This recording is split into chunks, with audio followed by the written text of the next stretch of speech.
Greetings and welcome, guys, gals, and non-binary pals, to episode 453 of the Words About Games podcast, the weekly gaming podcast for Words About Games. I'm one of your hosts, Amy Alexander. I am joined this week by the bug destroyer himself. It's Amy Moody. I know, right? Howdly doodly do, everybody. Tell me I'm it's wrong. Friday. You know what that means. It's video game day, the holiest of days. Hallelujah. Do you know, I thought of that like 20 minutes ago. Oh, so you're keeping that in with Yeah, but do you know how mad I was that you've been you've been a QA tester for, I don't know, fucking 10 years or however long it's been at this point. And I never thought 3 years. I never thought once, 10, 3, it's all the same. I never thought once to give you a nickname that incorporated the fact that you're a QA tester. Okay. And I was really mad. You never at thought myself. once for the last 3 years. Yeah, for the last 12 years, I never thought once, because you've always been the 3-star champ. You mean hot tuna. I make up some funny ones, like that one where I was like, he always misses the milestone episodes. It's Amy and Moody. And the glorious one from, back in the day. But at no point in the last 27 years of your QA testing career have I ever thought, I should reference his QA testing career. I like how you think you're putting me higher and higher of experience to say he's now at 27 years now. Well, I've got to pay respect to your 69-year career in QA testing. I knew you were going to go that number. It's been a long road getting from there to here. Back in my day, you scallywags. I logged the bug in Jira, which was the style at the time. Now all you do is just use AI and type and say, write me this bug. I had to think of it myself. Now you just push a button and Copilot makes up all of the bugs. Even if it's the bug you did fuss for. Because Copilot doesn't know how to test games. How you doing? I'm all right. Yeah, I'm a bit tired. Very tired. I'm very tired. Didn't sleep great last night. If we weren't solo on it this week, I would have said, "Nah, I'm not coming on today." But someone decided not to turn up. I know, right? Oh, I'm gonna go on a different podcast with more views than you. Yeah. Interesting people. Yeah, more interesting people, persons. Yeah. Champions incredible of pixel knowledge of pop stars. Maybe I'd still be on this podcast this week if you'd won, Amy. Instead, you finished third. What are we talking about? It is. I don't know. We're bitching about Vitz. Yeah, we do that every week. He's not here this time. True. I know. He say can't whatever say we anything. want. He got to defend himself. We could really say whatever can. we want. Anything. Yeah, we really, really can. I don't want it though. No, there's too many. It's too much pressure now, right? Yeah. It's not natural anymore. No, it's not as fun. Yeah. It's like stabbing him behind his back when he's not even here. Yeah. I'd rather just stab him in his front. I'd rather see the look in his eyes and just as the knife goes in, just be like, see the betrayal. Yeah. I did that. And then you probably just shrug and go, oh, well, guess I deserved it. He probably would as well in some way. He probably would. I'm going to find a way. I'll go into a corner and work on myself to see how I can make myself better for you. I'm going to find a way to anger that man. One day, I'm going to make him angry. It's going to happen. I've got to do it. Oh. One of the most irritating people out there, and not even I've crossed that line. That's true. I've pushed, and I know I've bloody pushed. I pushed during the bloody Pixel Pop Stars 2 weeks ago. You pushed me so many times throughout your You're easy 103 years of career in the game industry. You're just L1, L2, R1, R2 all held together. Yeah, pretty much. Vitz is now a whole new fucking cheat code that I have to try and break. Vitz is a modern video game that doesn't come with cheat codes. Aye. Back in my day, we had cheat codes. We had cheat codes. If I push this button and then this button and then these two buttons, I could activate big head mode. Now I have to pay $4.99 for big head mode. Man, should we just bail on all of our topics and just keep the bit going for 2 hours of like, back in my day? Back in my day, video game characters had boobs shaped like triangles.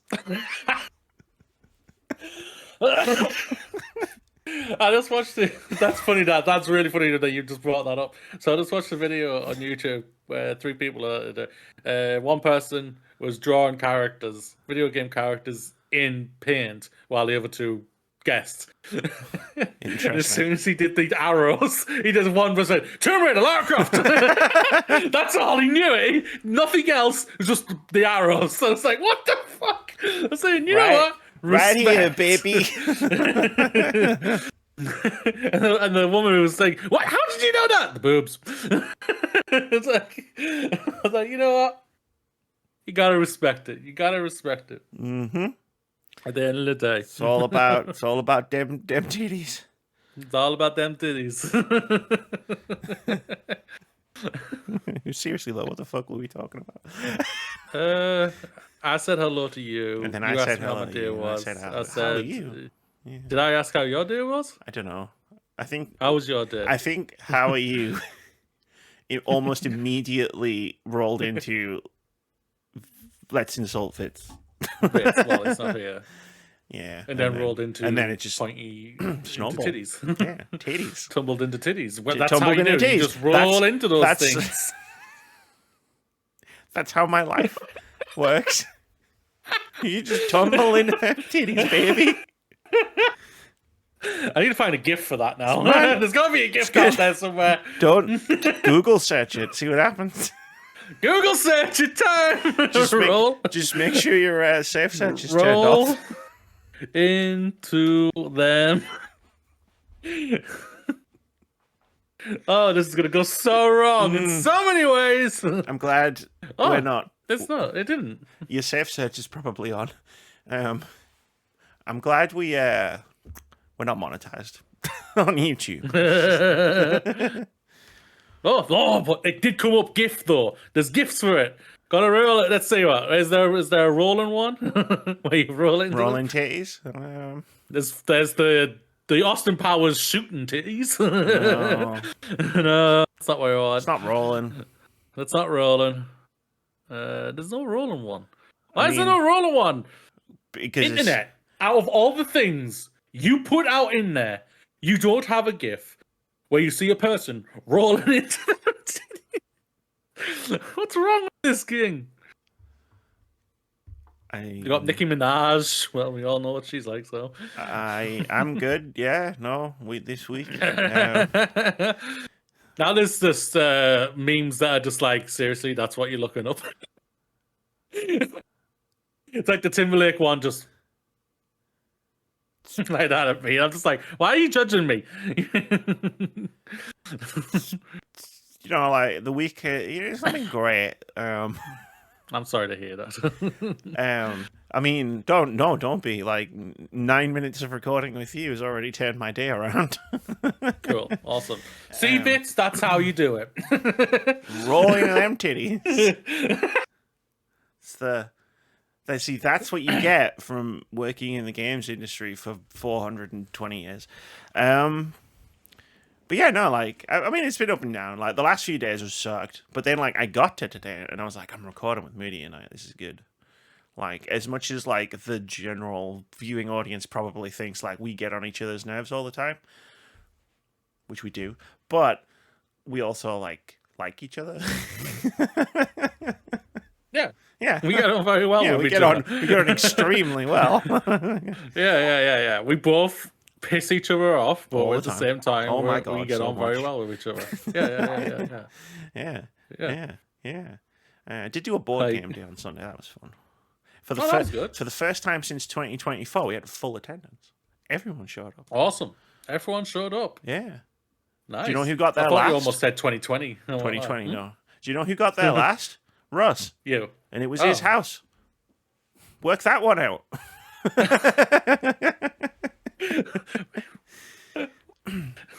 Got a text off him. Right. I need to go to Tesco's. And like, I didn't call him out on this at the time because I thought it would be uncouth. But I'm calling him out on this now. Russ, come here. Lean in. You're going to listen to this. I saw you playing EVE Online right before we got there.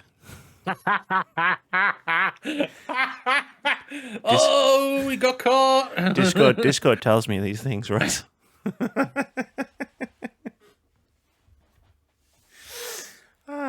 But yeah, the rest of the week sucked pretty much. Till now. I hear that. Well, that's good though. Like I thought today was going to turn things around. It was sandwich day. We always go to the sandwich shop. I go to the sandwich shop on a Thursday morning. Sandwich day. and like it's a family thing. And like I went and I was like, I'm gonna treat myself because this week's been shitty. I'm gonna have a bacon and egg. It's like top tier. Oh, and they put ketchup on it. I hate ketchup. So did they ask you? Well, so they asked me, but what happened was you got these builders there, right? And they're like getting their builders lunches or whatever.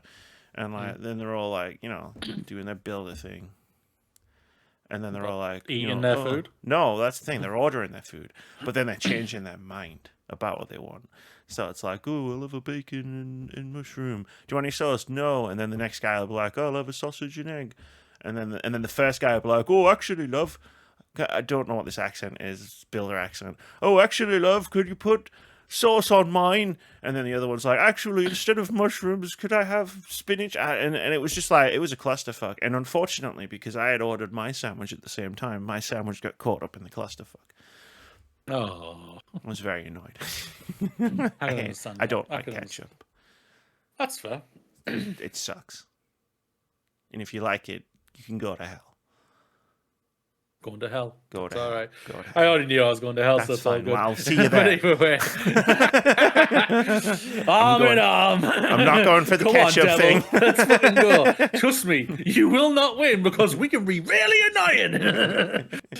Yes, we know you've got Hitler and all the other ones you would think would be really annoying, but they aren't. Us two, yeah, that's a whole different kettle of fish. I could use a lot of words to describe Hitler. I don't know if I would use the word annoying specifically. Yeah. Like I'd use several hundred other words. No doubt about that. Yeah. No, but we would be so annoying that I think the devil would ask for a day off. We would for a week off. we would be so annoying. Hitler would shoot himself again. Yeah, probably would, yeah. We'd bring our woke agenda to hell and really transform the place, I think. I think we'd really give the place a good makeover. It'd be fantastic. Yeah. Absolutely fantastic. Yeah. But it depends on which devil are we getting, though. Are we getting, like, if we're getting the devil, who's a psychopath, or are we getting the devil from South Park? Because he's not bad. Well... From a theological, depending on the episodes you're watching. from a purely theological standpoint, if you listen to like the Christians, at least the loud ones, I don't want what hashtag not all Christians. I totally get it, but like if you listen to like the prominent Christians, all of the cool people are going to hell, like right? Yeah, like everybody who's not white, everybody who's not straight. Like, we're all going to hell. It sounds like hell's the place to be. Yeah, it sounds like it. Yeah, like, I want to go downstairs. Heaven's just boring. I don't want to go upstairs. It sucks. Like, want to talk about annoying? I wouldn't last 5 minutes up there. No. Everyone's just talking about Jesus' sins. And and I'd have to put my sunglasses on because Jesus, like, everybody's white up there. Like, fucking hell. Apparently, yeah. Straight. Like, imagine spending an eternity with only straight people. I don't think I could. Go crazy. No. I'd throw myself off the cloud. I'd be like, take me back, Earth. I was sick of being straight. I turned pansexual. Yeah. I was like, fuck this noise. Fuck this. I need to buy a new subscription. You are annoying. I'm going over to this side. I need to change my orientation subscription, please. Can I sign up for a different service? Hi, I got the wrong one. Hi, look, I don't normally do this, but I think somebody's made a mistake here.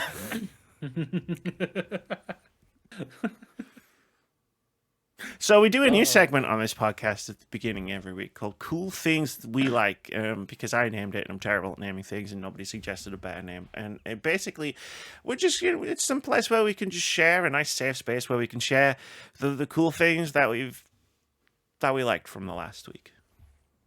All sorts of things. TVs, books, movies, games, whatever. Mooney, do you have any, what's a cool thing that you liked in the last 7 days?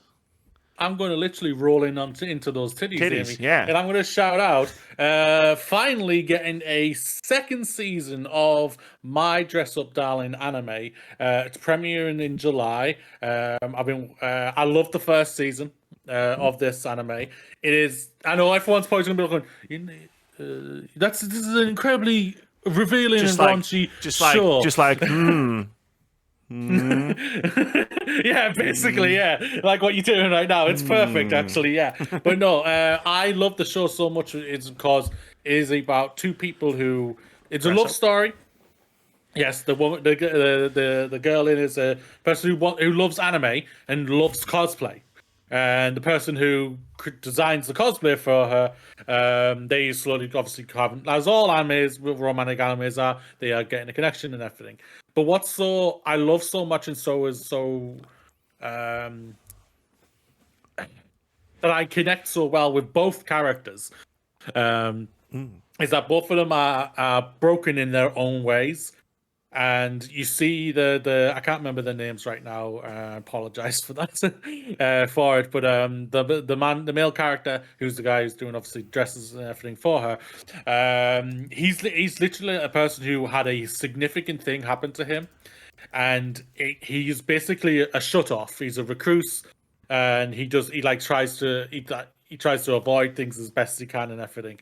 And this person who's so out open and like doesn't, if like there's in the first little episode, she literally shot down a guy who literally insulted her, the anime that she liked, and she was just like, well, I'd rather not be a pedophile.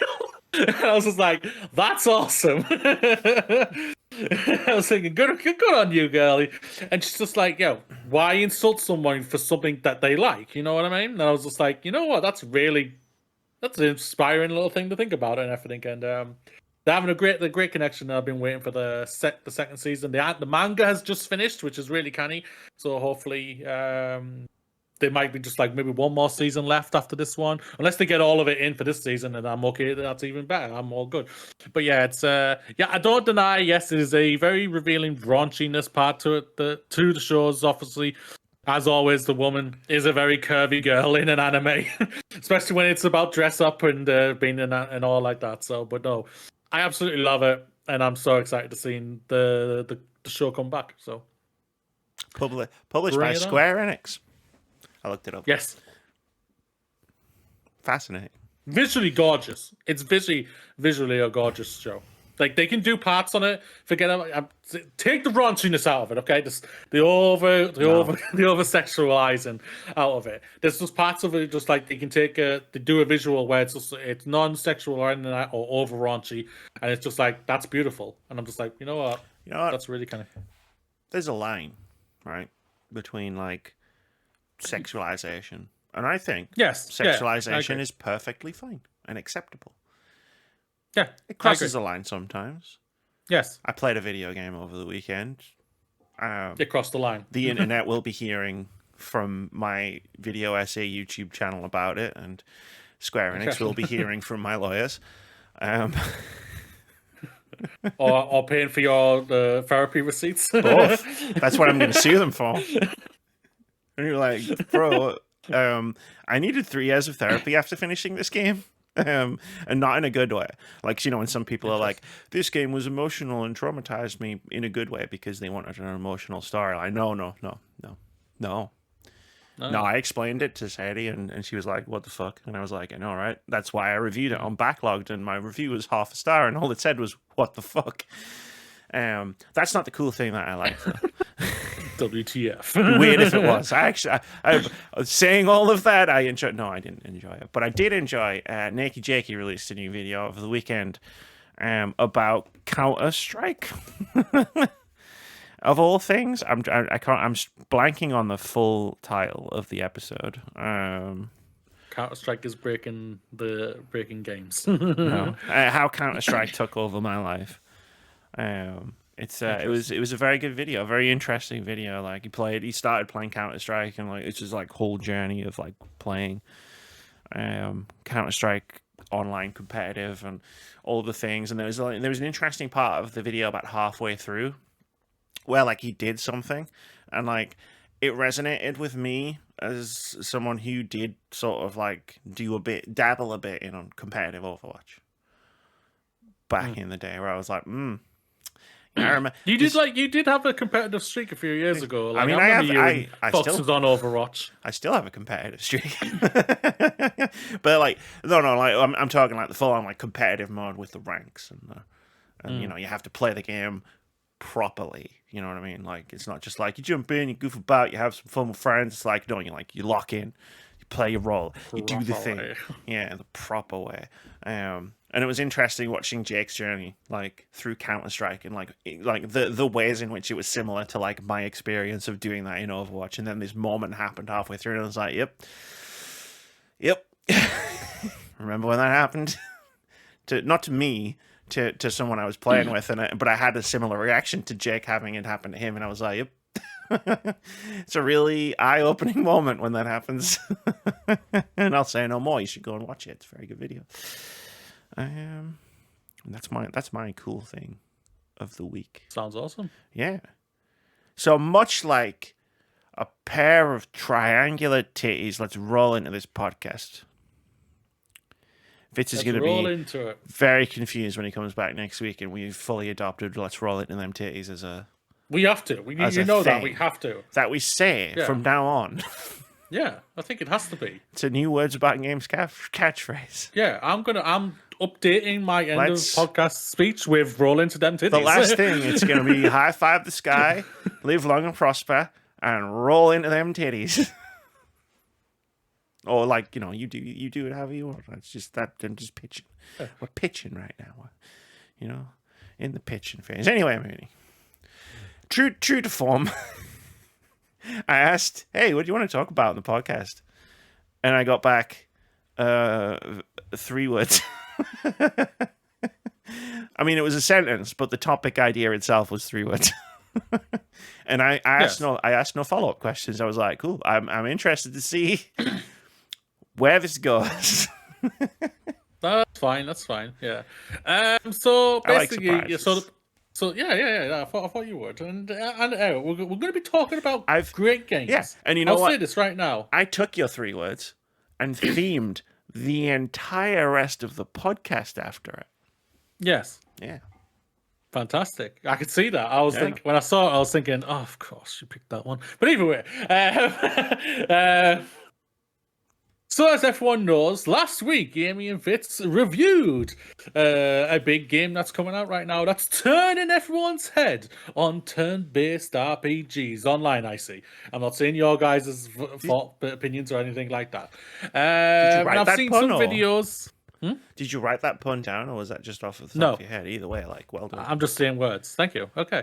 And I've seen some videos and articles, and I've even discussed certain things that were at my new job and everything. And I'm just like, where I've seen, when did turn-based RPGs become bad? When did turn-based become bad?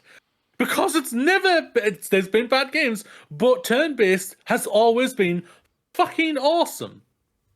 And I just want to shout out games and go back through turn-based RPGs that we love, of just like, hell, yes, I don't deny, for everybody out there, Claire, Obscure, Expedition 88, 33, whatever, 69, I don't care. People who are loving it and everything. I haven't played much of it to really give a full opinion on it or anything like that, so I'm hoping on my next 4 days off I might get a nice slice into it, hopefully. Maybe. You'll see how... I'm a busy man. Yeah. It was funny you brought this up as a topic. I know you want to talk about like cool turn-based RPGs, which is cool. No, I'm go here for for it. it. Put in. One of my favorite genres of video game is turn-based RPGs, as you know. Exactly. Yeah. Like, our 2 favorite games are turn-based RPGs. Yeah. Yes, I would say yes. Yeah. Like if I'm making my top 100, spoiler alert, maybe I am. Ooh, mysterious. Like there would be a lot of turn-based RPGs in there.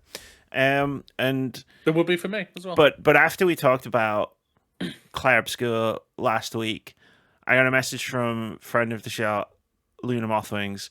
He sent me the video that I believe you've seen based on the fact that you selected this as a topic from Second Wind, which is like turn-based RPGs, never needed saving. Yes.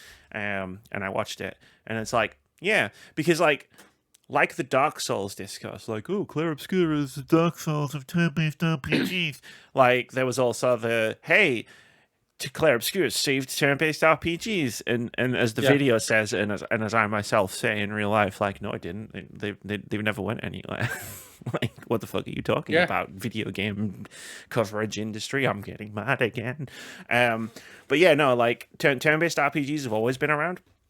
Like, what's happened is Claire Obscura Expedition 33 has broken into it's not necessarily mainstream, but like if you think of like there's the actual mainstream, there's the gaming mainstream, and then there's like us.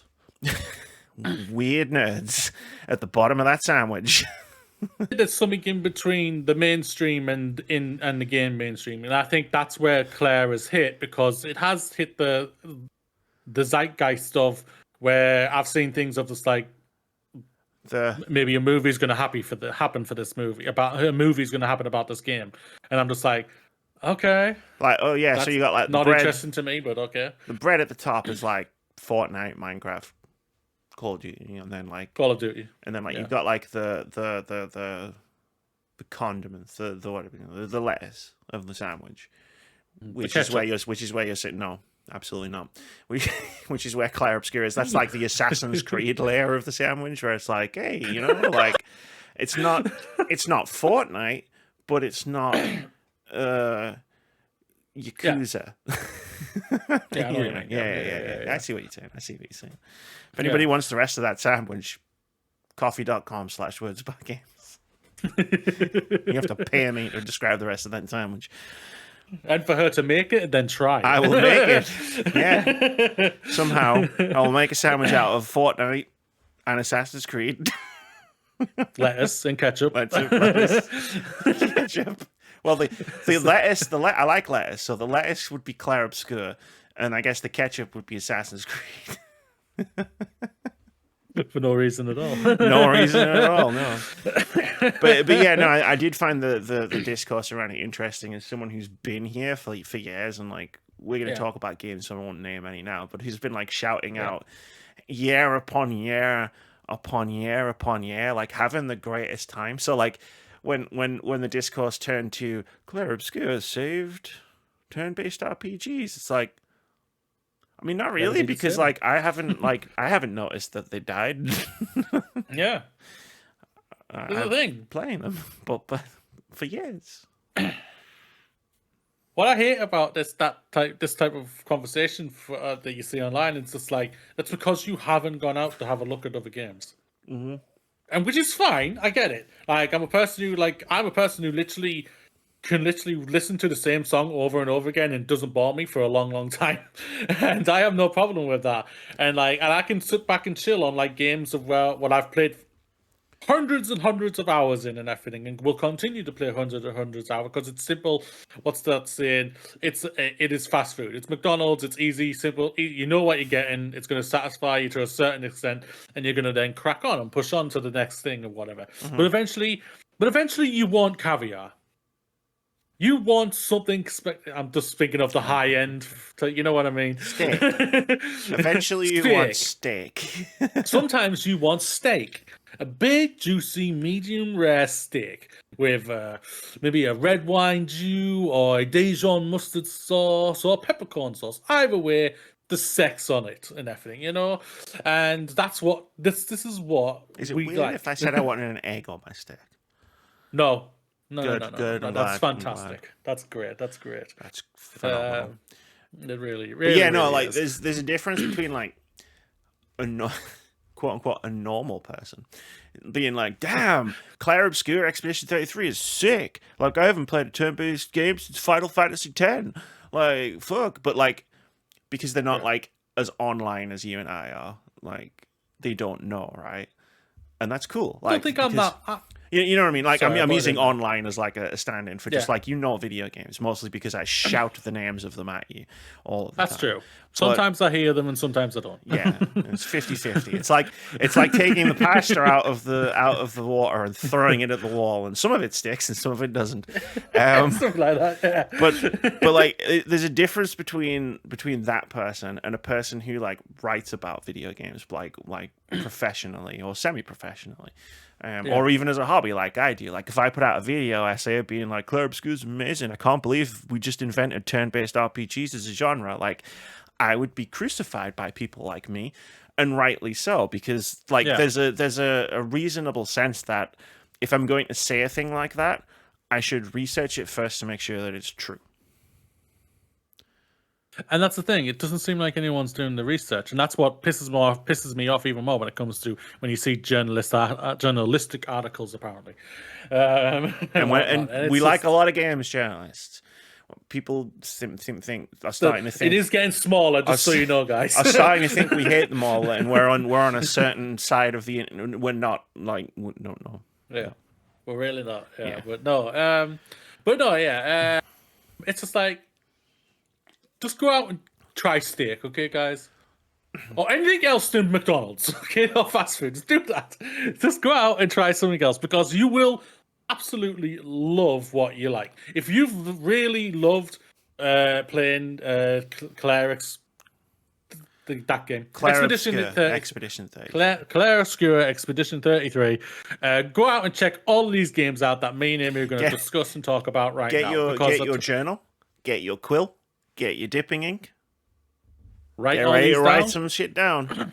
Because we've got the knowledge and we're about to drop it on you. Moody, we're going to drop it. Roll them titties. Roll those titties straight into the best Final Fantasy for me. Final Fantasy 9. It's for me, it is an absolutely incredible game that I've stated, beat twice between the Boxing Day and before New Year's Day. Twice. I did that a lot. I was impressed with myself. My father was not impressed with myself. He was like, "Are you going to go out?" No. Why? No. Dad, anyway. I'm hanging out with Vivi. Exactly. And Steiner and Zidane. Like, come on, people. But no, it's an incredible game with great characters, great story. Yes, does it maybe fumble the final boss where it just comes out of nowhere and makes no sense whatsoever. But anyway, it's still an incredible game. And what we've heard is rumors of that they were remaking that Square Enix. We'll believe it we'll find out whenever Final Fantasy VII remakes get finished. Final Fantasy IX Remake, the hottest game of 2045. Yeah, but no, it's an absolutely incredible game. Go and check it out. I'm sure the next game is the game I'm thinking Amy's going to say. It's basically the one that I think a lot of people could say was the thing that blew turn-based RPGs into the zeitgeist. Unless you pick a different game, Amy. Great use of the word zeitgeist. I'm making some assumption here. I won't lie. Great use of the word zeitgeist. Terrible assumption. But just for you, game you were going to pick. But just for you, I will say you should play the original Final Fantasy VII. Yeah. Yes. Because it's amazing. Mm-hmm. It's amazing, and everybody seems to think so with the remakes. Even though the original is better. But what the game I was actually going to say, because I was going to sort of go for this like recency thing, because like that seems to be what the crux of like everyone's going for. The thing is like turn-based RPGs, like the thing I made about. I haven't played one since Final Fantasy X.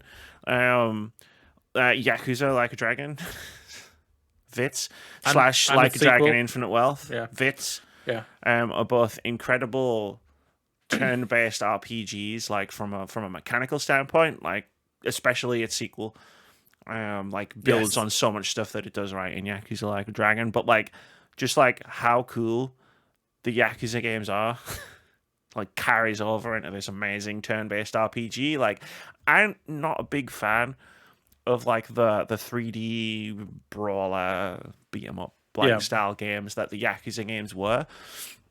So like I always felt like I don't know if I want to play 7 of those because that's how many of them there were, like plus all the sequels and not the sequels, the spin-offs and what have you. And it was like, you know, but then they were like, it's a turn-based RPG, and I was like, fuck, fucking got me. Oh, okay. Let me just get this controller. Oh, because I'm going to be playing for a while. And it turns out Amy fell in love with Ichiban. I did. It's true. But no, they're all excellent games. Like, I guess I'm going to treat this as, if you liked Expedition 33, you should try one of these games next. And I think Yakuza Like a Dragon is a great, because one of my favorite things, which you'll know if you listen to last week's podcast about Expedition 33, was it kept the silliness of those sort of 90s and 2000s RPGs that it's taking inspiration from. And let me tell you, Yakuza's got that silliness down. It's got it down. Yeah, it's got it down. And a very serious story as well, with lots of very emotional cutscenes. Great games. You should definitely pick them up, check them out. Hit people with handbags. Go for it. Next up, I'm going to shout out a game I really enjoyed, but I know Amy loved more than I did, but I really enjoyed it, and that was Wildermyth. Oh yeah, what a fucking game that was. Yeah. A game posed more came across more D&D for me, and that's why I don't think I've really clicked with it until obviously Life is Strange and True Colors and everything and that just changed my mind and awakened me. But Wildermyth, absolutely visually beautiful game, gorgeous. Love the style, and I really enjoyed the gameplay as well, again turn-based. And it's a game that, if I remember rightly, like it goes through years, if I remember rightly, of the story. Is procedurally generated storytelling, which might put you off, but hear me out here, because like somehow, like you roll characters. So like I think you roll 3 characters at the beginning of an adventure. Yeah. And like you set their personalities and like their relationships with each other and like what classes they are for the combat and stuff. And the combat's really good. But the main thing of Wildermyth was always like, hey, like there's all these potential storylines and character moments and stuff, and it like mixes them up and like gives you them procedurally, so that like by the time you get to the end of an adventure, you have like this storyline that was unique to the characters that you put in the game. Excellent. Incredible. I didn't think I was going to form emotional attachments in a procedurally generated story, but I finished that first adventure and I stood up from this computer and I went outside and I had a little cry outside because it really fucking sniped me with it. And I was like, I made these characters up and the game didn't come with a pre-written story for them. It's the Mass Effect she always wanted. You're not wrong. Is that fair? I was going to say. I think the Mass Effect the Mass Effect I always wanted is called Dragon Age. Sure. Yeah. See what I did there? It's not a turn-based game. I can't say it in this one, but I got it in there. You did get it in there. Check it out either way. Yeah, all of those games. Yeah. We talk about Persona. I think it's one of the biggest icons, really, isn't it? Yeah, like Persona 5 obviously was the big moment, the defining moment of the Persona series, where it's like, shit, now everyone's heard of us. But I mean, you can basically play the 3, 4, and 5 on modern platforms. 3 just got released last year and remastered last year. 4, I think, was like 2 years before that, or hasn't been remastered, but it's been early enough that it's. It was remastered from the PS Vita version. Yeah, Golden is it? PS4 Golden, isn't it? Yeah, re-released and remastered. I haven't played 4 or 3. I haven't played 4 or 3. I played 5. You tried 3, if I remember rightly. I tried it for an hour, and it wasn't a case. It was a case of, no, I'm not really into my Persona like right now. I have to be in a mood. I have to be in a mood for this. And also, the game is fucking long. Yeah. No, it's what when it comes to Japanese RPGs, yes, they are incredibly long games. They can be, yeah. And I love them. They can be. I love them for them, but also can be a crux. Yeah, like when I'm saying a sometimes. game's long, like it's fucking long. Yeah, yeah. But no, they're incredibly stylish. The music alone like is top notch. But like it's just a fun game to play, like an experience. And like even though I say like Persona 5 was like a 100-hour game, like me and Keith sat on this podcast not long after the game came out and said it's worth every minute though. And you can't say that about a lot of games that take you 100 hours to beat. It's like every minute was worth it. That is fantastic, yeah. And no doubt, like everyone is highly anticipating whenever they want to talk about Persona 6 and everything. So soon, apparently, Atlas will decide that on their own terms. I feel like too many people. It is Atlas, yeah. Too many people, like, weren't because a lot, and this isn't me being like, oh, you're not real fans. Like, just bear with me here. It's like too many people got into the series at Persona 5. And therefore did not experience the pre-Persona 5 time. And don't remember all of the bullshit where it's like, oh, it's coming out this year, and then the whole year goes by, and then no, it doesn't come out. And then like most of the next year goes by, and it's like, we still haven't heard anything about this game. What the fuck's going on? Like, and then like... Yeah. Hey, maybe we're coming out next year, and then like you don't hear anything a bit more, and then they go, yeah, we are coming out this year in Japan only. The localization will take us 2 years. And like I'm just warning. I'm just trying my best for new Persona fans out there. Like, be prepared. I don't think they're going to do that. I think they're not talking about it because obviously they're working on the game, but I think they want to get it out at the same time. Yes. I've heard that before. Yeah. Persona was their biggest one. No, the fifth one was their biggest one. Absolutely. So that's why they're probably thinking they can do it again. Probably. They probably would at the same time. Like they probably just like, yo, it worked with us before. Why change us? And I get that, and whatnot. And if I am wrong, I am wrong. I don't care.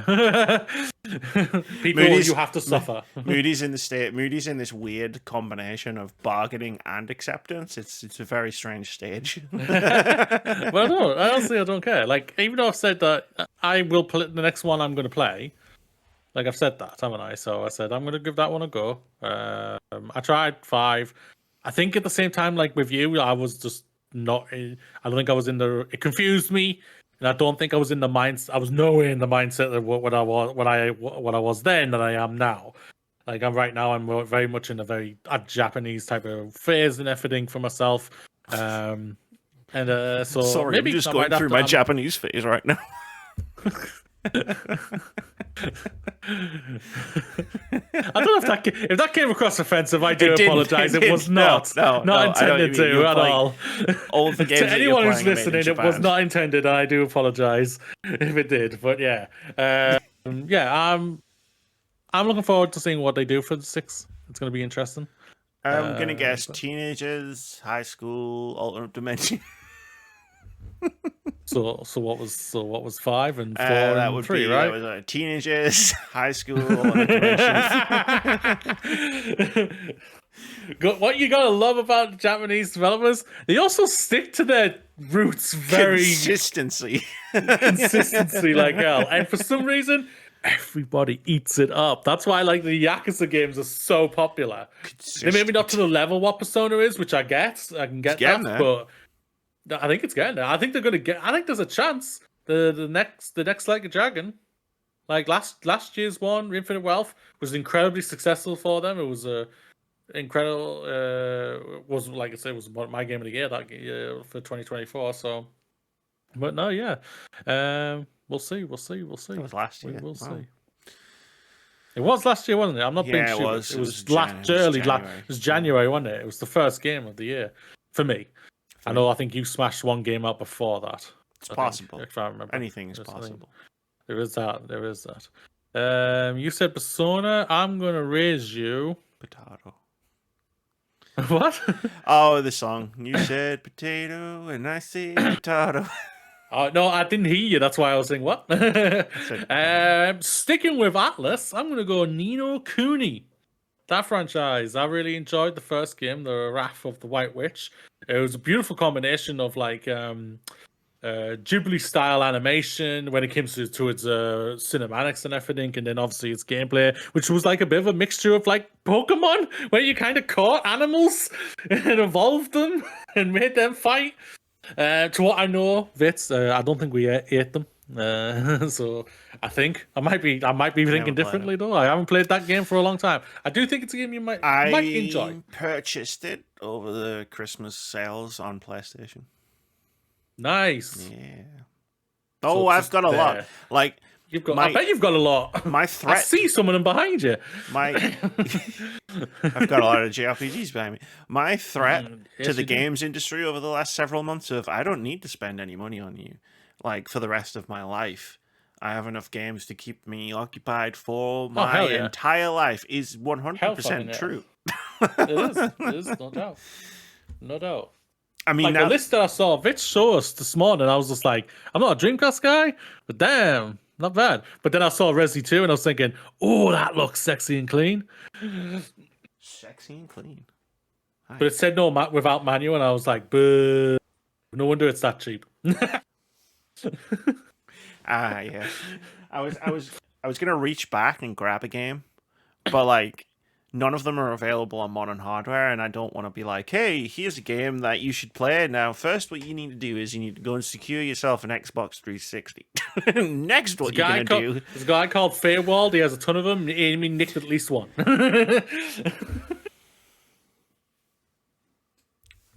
You'll be hearing from my lawyers right when I'm finished with Square Enix. Okay. Octopath Traveler 2.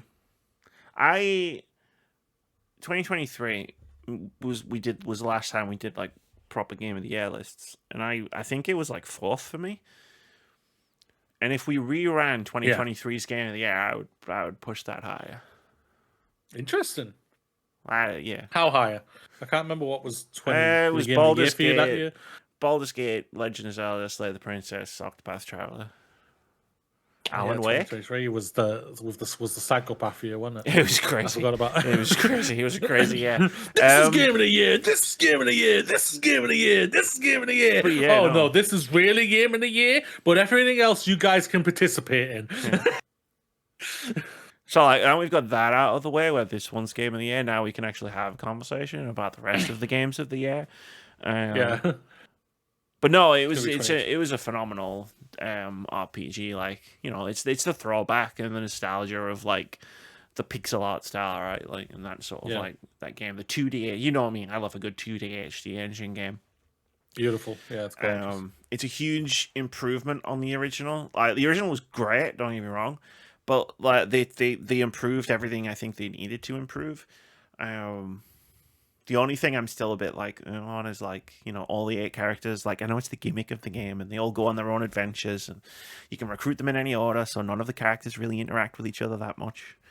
It's like, that's if Octopath 3, like if you can get more party interactions, like you've got game of the fucking century.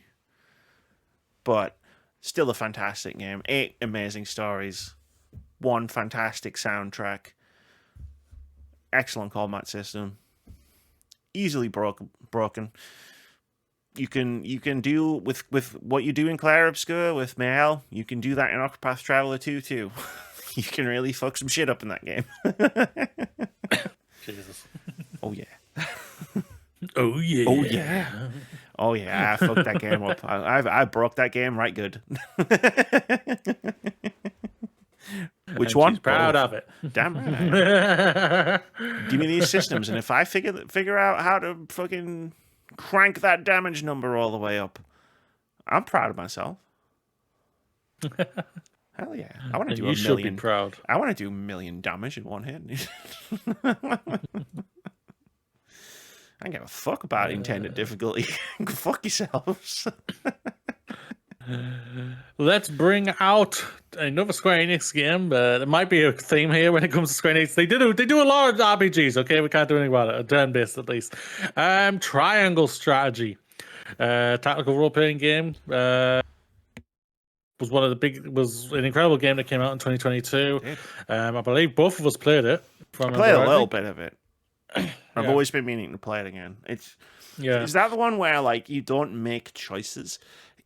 Like there's lots of choices to be made, but you don't make choices. You have to convince your party members to do the thing that you want to do, and then everybody votes. And then like if you lose the vote, you do the thing that you didn't want to do. Yeah, I think so. That's such a fucking cool mechanic, man. I might be incorrect though at the same time, but no, yeah, I remember the game. Such a beautiful art style, just like a lot of basically turn-based RPGs games are. Absolutely loved it.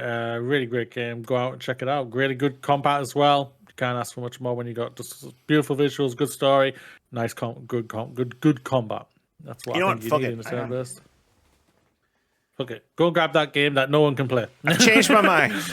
Go out there, get yourself an Xbox 360 or a PS3, and play Eternal Sonata. It's not like I wouldn't put it on like a top 25 foreshadowing list of JRPGs, but like I really liked it a lot. Like it's a very cool like game, like and a cool premise as well. It's like it's a JRPG that's set in the mind of Chopin while he's on his deathbed. Chopin was a famous composer in history, and like it's got some interesting mechanics, and it's a nice game. It's not 100 hours. I'm pretty sure it's only like 40 hours. One disc, though. So you know it's not that long, because this is back in the day when they had to worry about file sizes. It's only got one disc.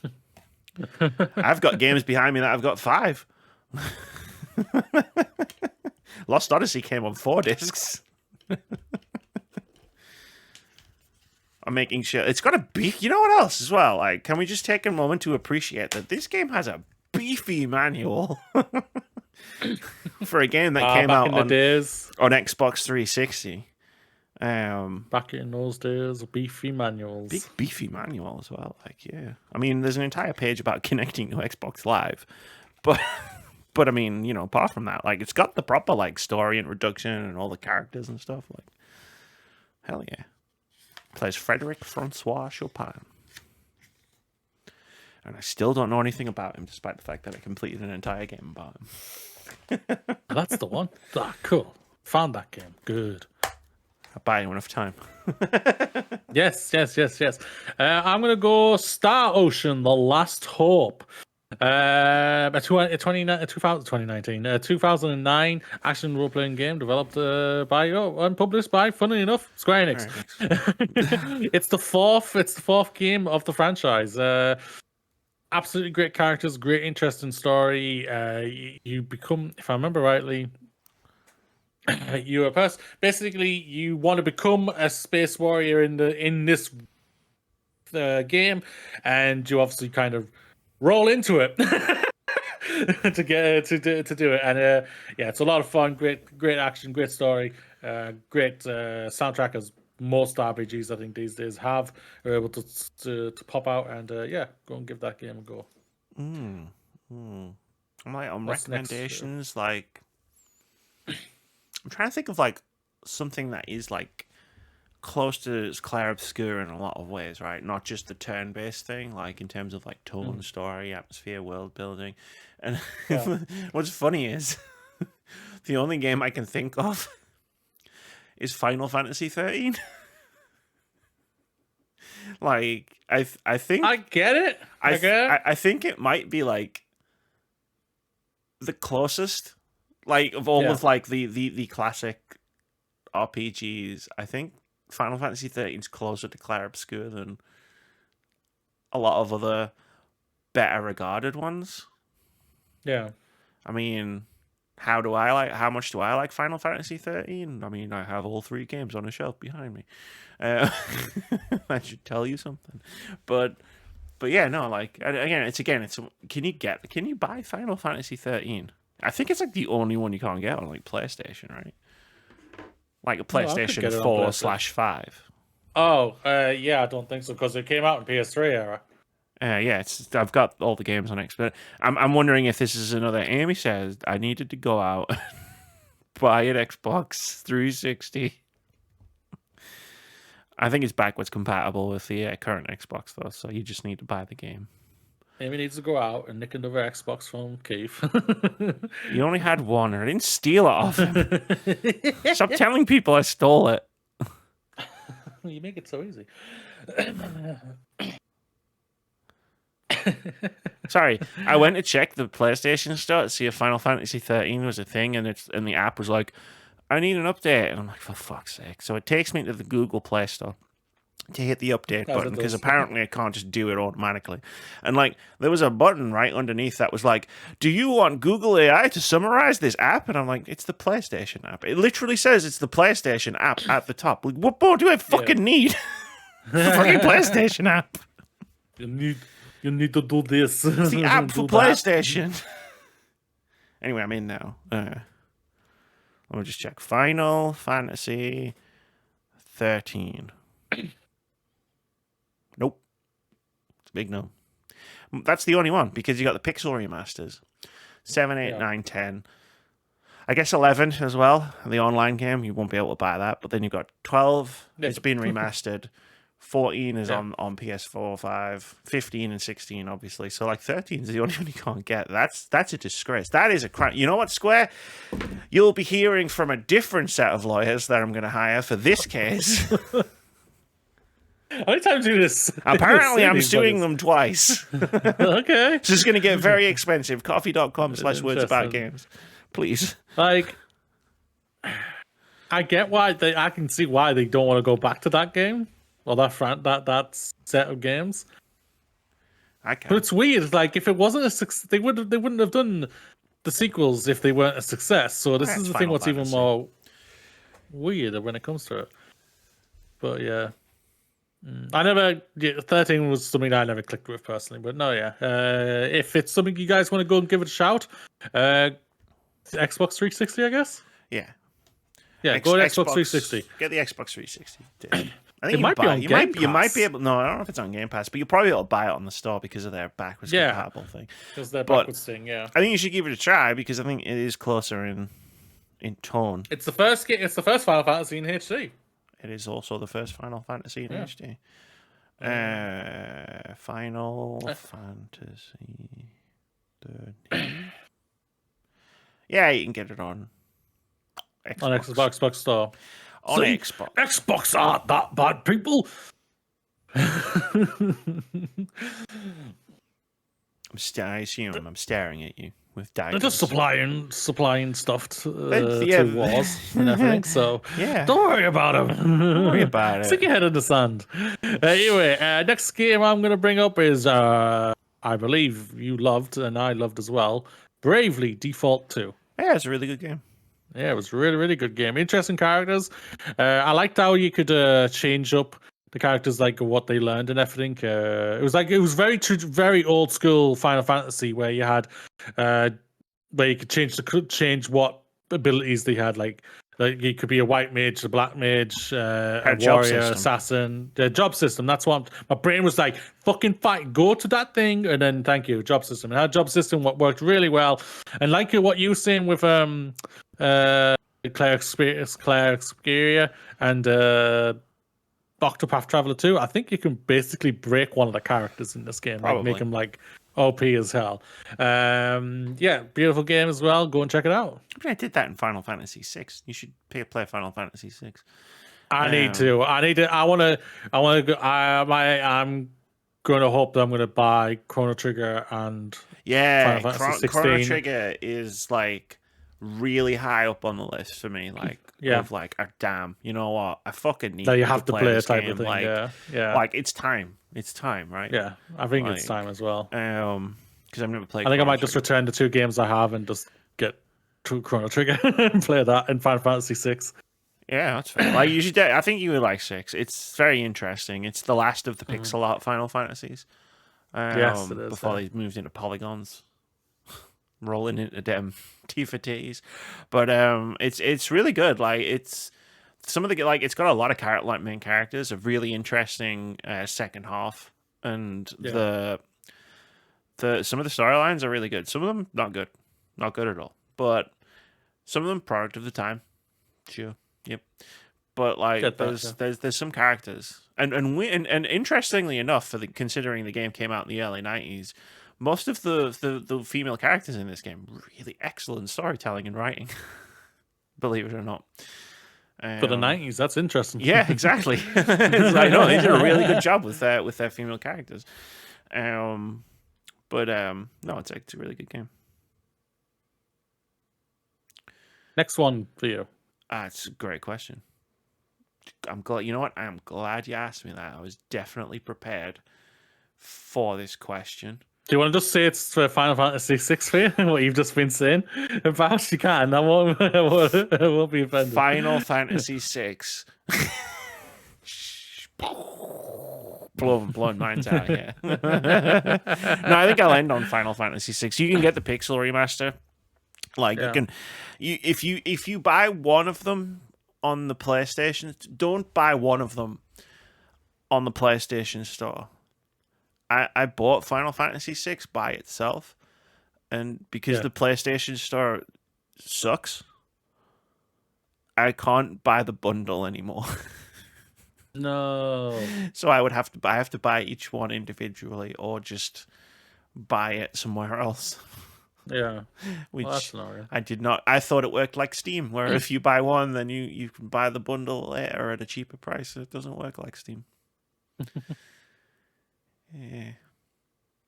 Mistakes were made. Do you want to close it out with one more, and then we'll roll on? I'll close it out.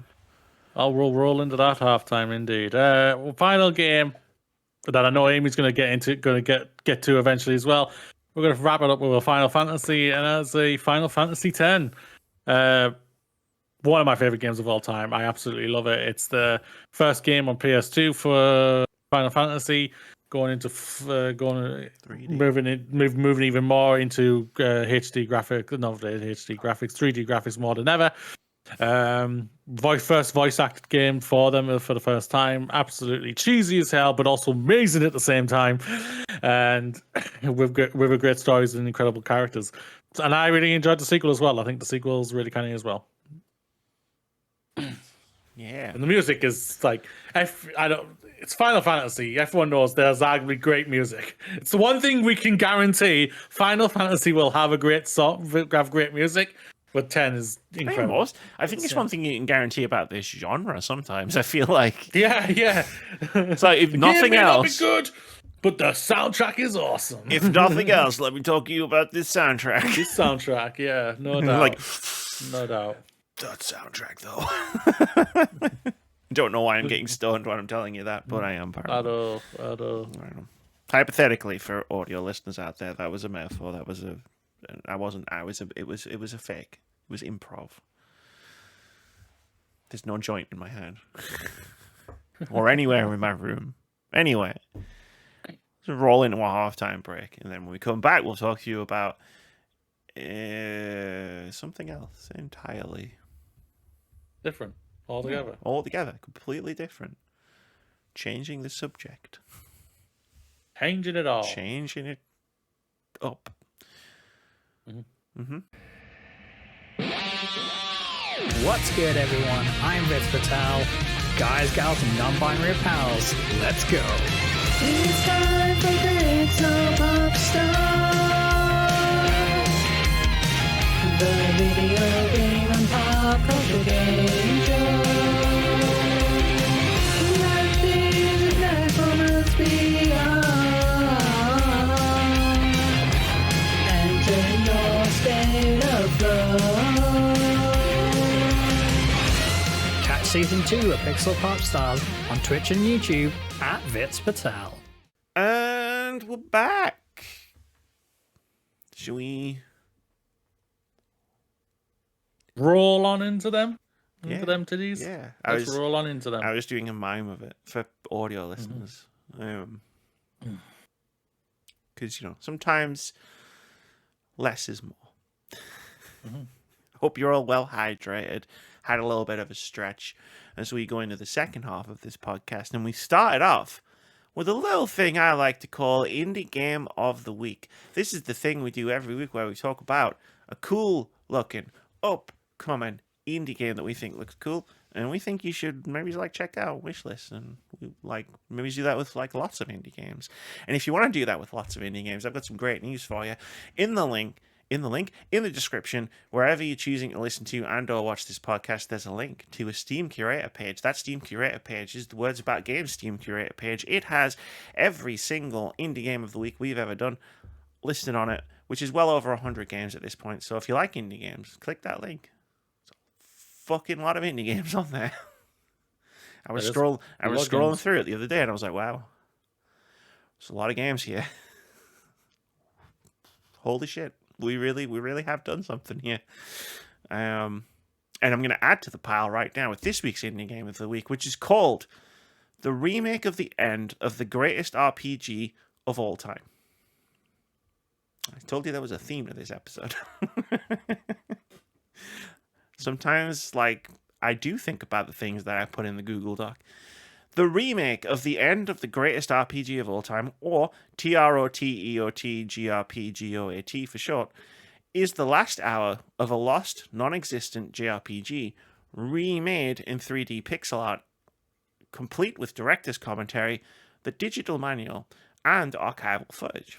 This game features a fully featured RPG battle system, complex deduction puzzles, beautiful 3D/pixel hybrid visuals, and a mystery at the core.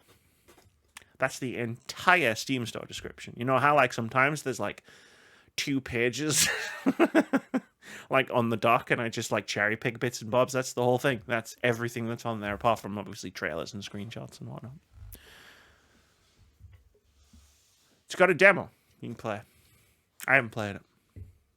You're muted, I think. Go check it out. Yeah, hell yeah. Click the link in the description. The remake of the end of the greatest RPG of all time. I'm never going to remember that name off the top of my head.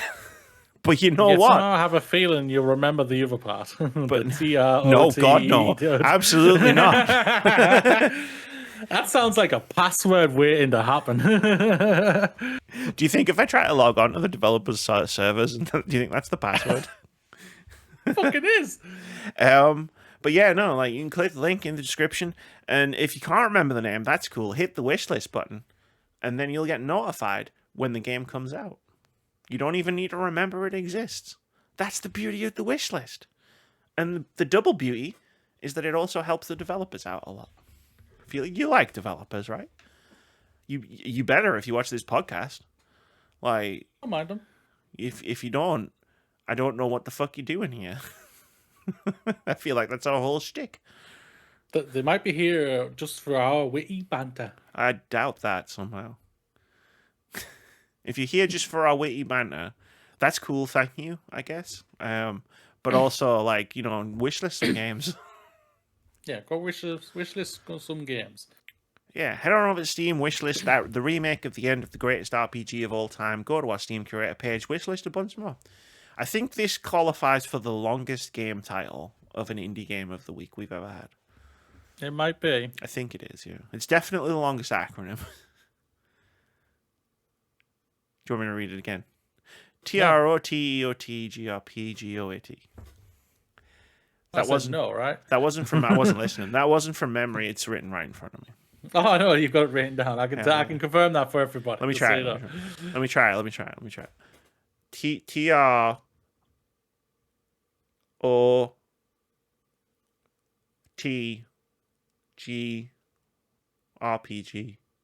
No. Damn it. Of the end of the greatest RPG of all time. I forgot the of the end part. That's where I fucked up. Yep. It'll be a fun game. But now it's not all about games here on the Words About Games podcast. Let's roll on in to the next topic, which you shared in our Discord a couple of weeks ago. I did. And I kept it in my back pocket for a day when I had nothing in the tank. Because I'm going to tell you a little bit of behind the scenes, Moody. I did this doc 30 minutes ago, 30 minutes before the podcast started. and I did not know what the fuck to talk about. Like, I guess that. I was like, fuck, I got nothing here. Like, there's nothing. There's nothing rattling around in my brain. Moody knows why. I explained it to him before we came back from the break. Can't talk about that. So, so I was like scrolling through the Discord, and I saw you posted this, and I thought, hey, we're already talking about turn-based RPGs. TRPGs. Let's talk about JRPGs, because IGN put out their top 5 best JRPGs of all time list, which I thought was an interesting list. It's a very interesting list. There's no doubt about it.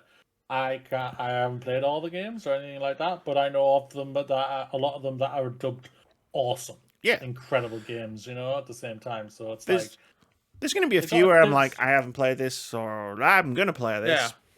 Yeah. They had a rule when they made it, which was 1 game per franchise, which is good because otherwise it would have been overloaded with like Final Fantasy this and Final Fantasy that. Like, it's cool that they went for diversity of games. I get that. Yeah. No doubt. I've written a note in the document, which I've just noticed now has been updated, where I said, believe it or not, I'm not here to roast the list. And Moody apparently does not believe me. Thing is, a list like this is exceptionally subjective. There'd be no point in roasting it. You'd have to be a fool to roast a list like this. I said subjective there, right?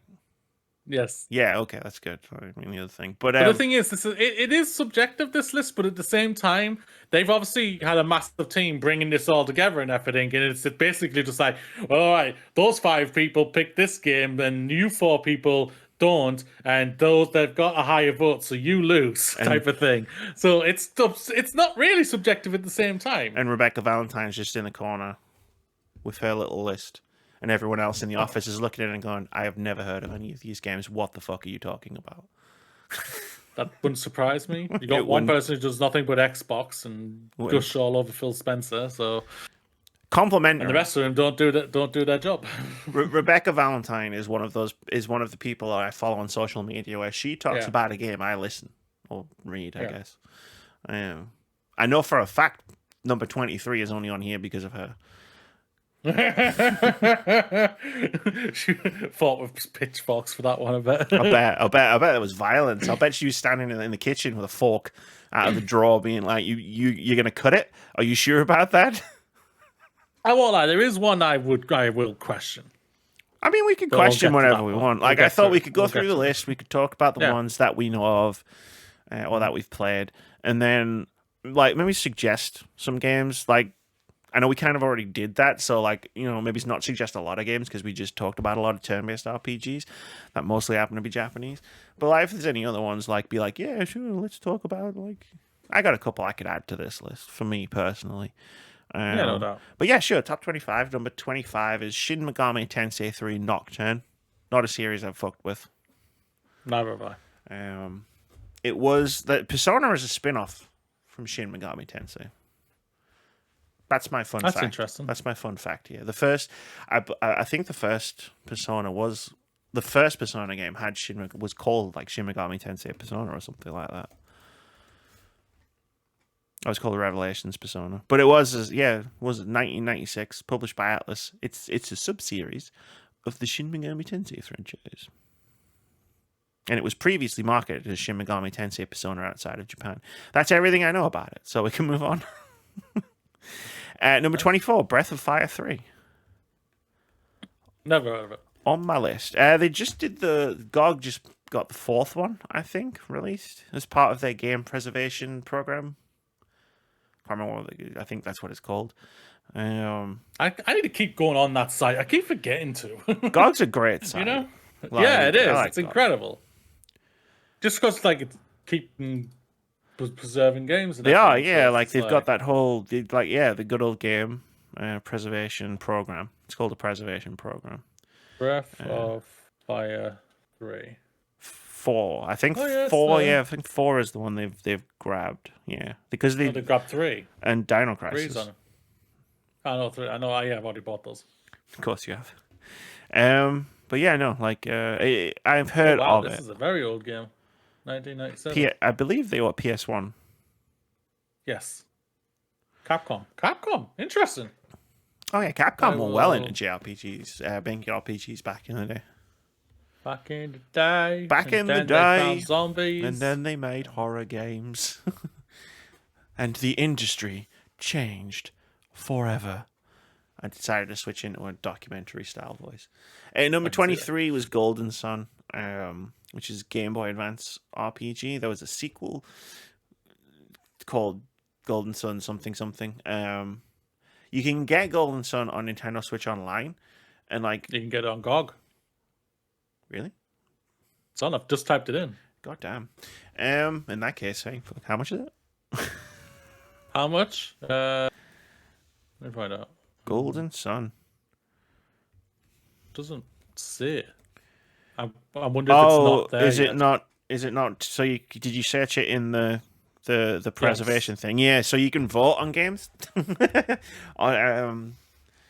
Like, so it's probably just in the list of games that you can vote for to be preserved in their preservation program. But this one is definitely like hardcore on my list because like Rebecca Valentine won't shut up about it on Bluesky. And again, that's not a dig, that's complimentary because I'm like, cool. Let me just bump this up on the old playlist. The other Golden Sun game is the Lost Age. I think it was the Lost something. I think because of the title of the game, I was going to call it the Lost Dawn. And then I'm guessing then the third one is Golden Sun. Funny. Dark Dawn. Dark Dawn. I was, you know what? 2010. I was mixing the two. I was mixing the two sequel name subtitles together. Yeah.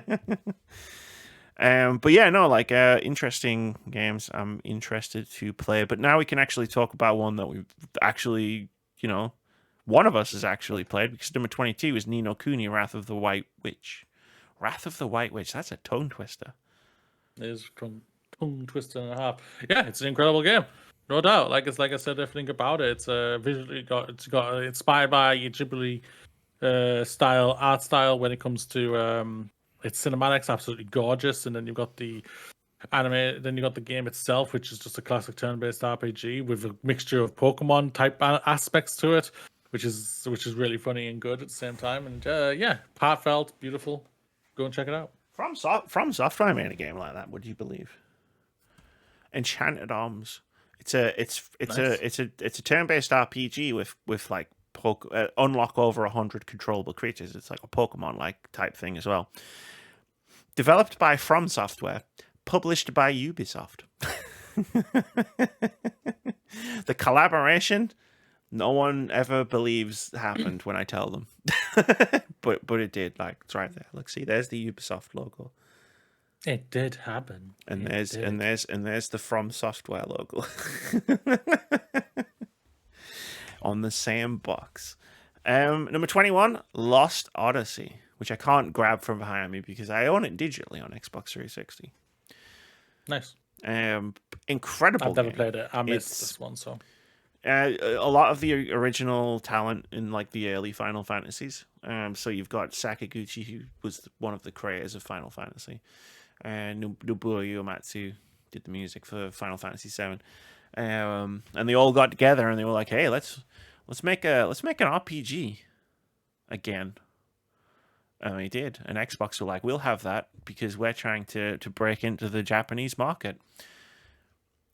And they were not successful, but we got a lot of good games out of it, like Lost Odyssey, and I think Lost Odyssey is one of them. Like the RPG itself is really good, but it's got these I can't remember. It's like Tales of a Thousand Memories or something like that. Like, flowery title, where it's like every now and again, like you unlock one of the main character's memories because the main character's been alive for 1,000 years, but like doesn't have any of his memories. And when you unlock them, they're like these bits of short fiction, almost like short stories, and they're fucking incredible. Like the writing is genuinely like fucking amazing in these short stories. But yeah, no, Lost Odyssey. It's backwards compatible, so you can pick it up and play it on an Xbox, whatever. You don't need to be like me and have a 360. Xbox. Yeah, you do. Soz. Just Okay, steal one I'll off get of rid of Keith. Apparently, it's really easy. Apparently so. Keith. Okay, we need an Xbox. I heard you've got Xboxes.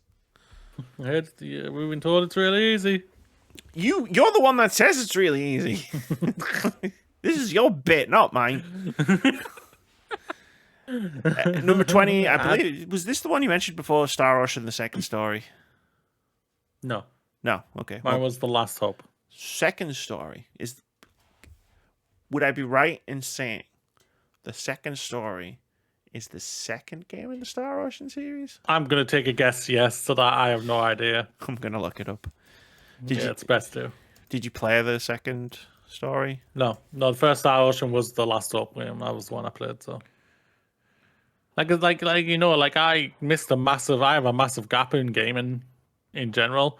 So it's like, I only really got to be, I didn't really have much when it came to gaming in my 90s and everything. In the 90s when I was a kid. Didn't have many games. Sorry. And then when it came to, go on. You said, I didn't have much gaming in my 90s. You know, it's like, God damn. That 600-year gaming career is really fucking kicking your ass. Back in my day, you scallywags. Back in my day. JRPGs were turned. I went for some generational wealth and it all failed on me. That's why I'm still a Q&A tester. It's like, yeah, you've been working in the same role for 600 years. Like, yes, apparently, yeah. Really apparently passionate so. about QA. Really passionate. I love breaking shit. No doubt. Star Ocean, the second story. Is it the second game? It is the second game. I did look it up. Good. I could have seen it being the 10th game. You know what I mean? Like, It could have been. It could have very no easily doubt. been the 10th game. Yo, Final Fantasy was meant to be the final fantasy, the final Square Enix game, and it was not because it became an incredible success for them. It's just Square. It's a Square. Yeah, they were two. No, they were two separate companies. It was SquareSoft and Enix, and they merged. I forget that. In the 2000s. Everyone does. It's very funny. And then I get to do actually, I think I'll find that it was the SquareSoft game. Number 19 was Bravely Default 2. We were talking about that game. We did. I mean, I liked Bravely Default 2. I don't know if I was making a list like this, I would be like, yeah, this is one of the best ones of all time. I was like, it was good. Yeah. I don't remember. I I think it's a great game. It was a great game. Loved it. The thing is, there are so many JRPGs out there, so it's like there's some that are just gonna miss out. There's obviously did miss out on this list and everything. So you've got like a smorgasbord, like of choices. And again, it's one entry per series. It's like it's a lot of fucking sequels. To some of these. Like, I don't mean this nastily, just for one higher up, I think is recency biased. I also haven't played the game, so I can't comment on it. I think also, like, another one is kind of probably a little bit recency biased, and that's a further up game as well. So, but again, I haven't played them, so. Next up is Live Alive, which is a tremendous game. I have it. It only came out in the West in like 2022. Something like that. Like, it was a Japan-only release from the 90s, like the Super Nintendo. Definitely sounds about right. And then they finally brought it out over here. It's like... And I played it. Because I was like, fuck yeah, let's go. Really good, really interesting game, actually. Holds up quite well. Very strange. Like, you go into it thinking, okay, this is one of the... From a Western perspective, this is one of the legendarily lost JRPGs of the 90s. So you go into it with a certain expectation, right? You know, I've played old Final Fantasies. I've played old RPGs. I know what I'm getting into. And then you play it, and it's like, oh, there's like a whole chapter where there's no fighting. And it's like this whole like exploration story thing where you're on a spaceship. It's like, all right. Fuck. I like spaceships. I didn't know what I was getting into here. And in a good way. This is great. It's a very good game. I think if you like this style of game, I think it's got a lot to offer. Good soundtrack too, would you believe? which I'm sure you wouldn't, because none of these games have good soundtracks. Number 17 is Tales of Vesperia. And I learned how to pronounce that because I played this for the first time last year. You did? Yeah, I did. I've played a lot of Tales games. Would I say, for me, Vesperia is my favorite? No. Would I say it's a very good game? Yeah, it is a very good game. I like the main characters. The Yuri and his buddy, whose name I haven't got a clue, so I can't help you. just it was there, and then it went over there somewhere. But like, yeah, no, Estelle was the other, like the trifecta of the three main characters. You had a nice big party full of fun characters. Even the annoying kid character wasn't actually that annoying, which I think is always like, when you've done that, when you've had, a lot of these games have the annoying kid character, but if they're not actually that annoying, then I think you're into like top tier JRPG stars. From that alone. And yeah, like the Tales series is very good. Like Symphonia is my personal favorite, which was the GameCube, the one that released on GameCube. I remember seeing an ad for it in Edge magazine, being like, "What the fuck is this?" And it wasn't long after, I've played like Final Fantasies and stuff, and I'm like dying for more of that. And I'm like, this looks like Final Fantasy. Mom, can you buy me this game? And she did, amazingly enough. Somehow, like, she found a copy of Tales of Symphonia and bought it for me for Christmas. I'm like, goddamn. It wasn't an easy game to track down, let me tell you. Not popular. Respect. But Right. yeah, no, it's a good series. Vesperia is a very good entry point into the series. It's like Final Fantasy. You can play anyone you want in any order. It doesn't matter. Yeah. They're all completely disconnected from one another. Like, there is an evolution of like the gameplay style, which can be a bit jarring. It was one of the problems I was having with Vesperia, where it's like it was in that in between, like 2D to 3D phase, where it was like the growing pains into like the better 3D combat, and it was a bit weird for that perspective, where it's like, I don't think this plays as well as either variation. But I can imagine playing it in like 2010 or whatever, whenever it came out, and being like, this is fucking great. It's a good game, though.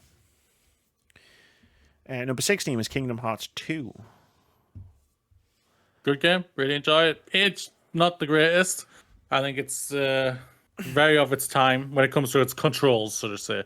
But story and everything like that, I think it's been incredible that they've been able to mix two of my favorite things out there, which is RPG and nonsense and Disney all into one. And yeah, it's insane how they've been able to do that. And respect to them. I think I love Kingdom Hearts 2.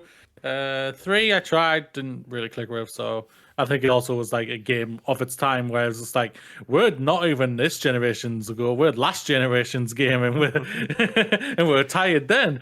But yeah, great game. Deserves to go and get some love. I just realized, like, further down this list, there is a spelling mistake. I'm looking forward to getting to it. Never played Kingdom Hearts, don't intend to. Number 15, Grandia 2. Never played Grandia 2. Did play the first one on PlayStation 1, though. Very good game. I played a lot of games on PlayStation, because at the time my mum worked at Blockbuster Video, so I could just get whatever game I wanted. And I remember specifically Grandia, like I rented it twice because it's a long game and I needed time to finish it. But yeah, the first one was a good one. I can only assume the second one improved on the first one in some ways. Guessing so, if it's on this list. Number 14 is one we could both speak to. Like a Dragon, Infinite Wealth. Absolutely adore this game. Like I say, it was my favorite game last year and everything. I don't know if it deserves to be on the best RPGs list. At least that, I don't know. Like I think it's a little bit of recency bias. I think sometimes recency bias can really can overshadow a lot of things. Personally, I feel like I'm dogging on this game because I absolutely love it and everything. But I like this game. Yeah.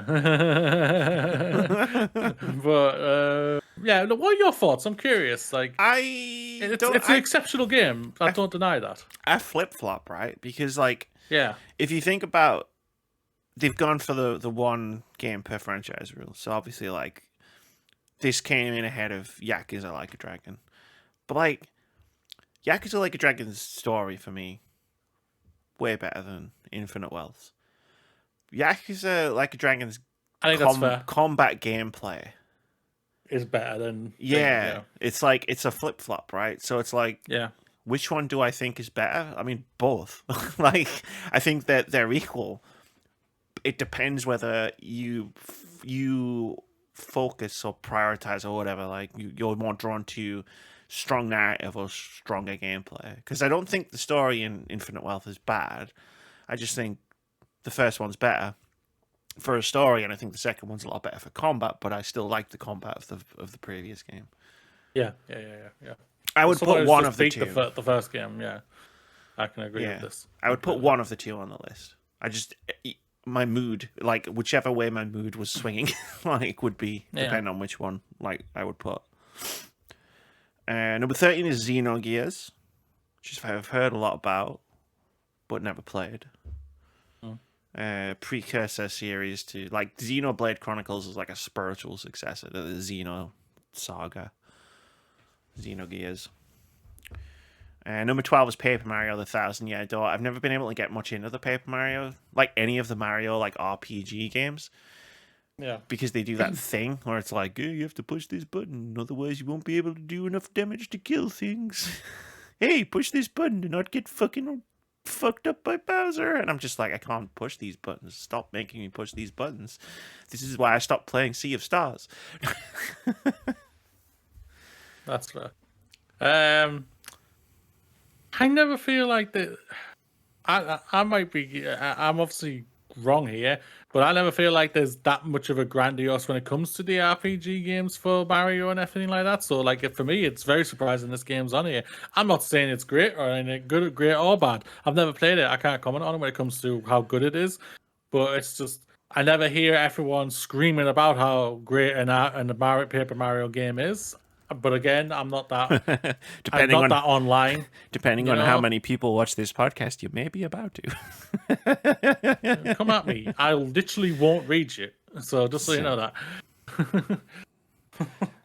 Unless you're respectful, in which case, yes, I will read you. And then she might message me. And then I'll tell Moody about it. But if you're not respectful, I'll just hide your comment. There's this great button you have as a YouTube channel person where you can hide a comment from everyone except the person that left the comment. So they don't know that you've done it. But nobody else can see it. It's great. I used it quite liberally on my Elden Ring video. Number 11, again, we spoke about before. Octopath Traveler 2. I spoke about before. Fucking great game. Tremendous game. Yeah. Absolutely. Like, it's one of the more recent games on this list, and like, you should absolutely fucking play it if you like turn-based RPGs. Yeah. It's so good. I listen to the soundtrack for this game all the time.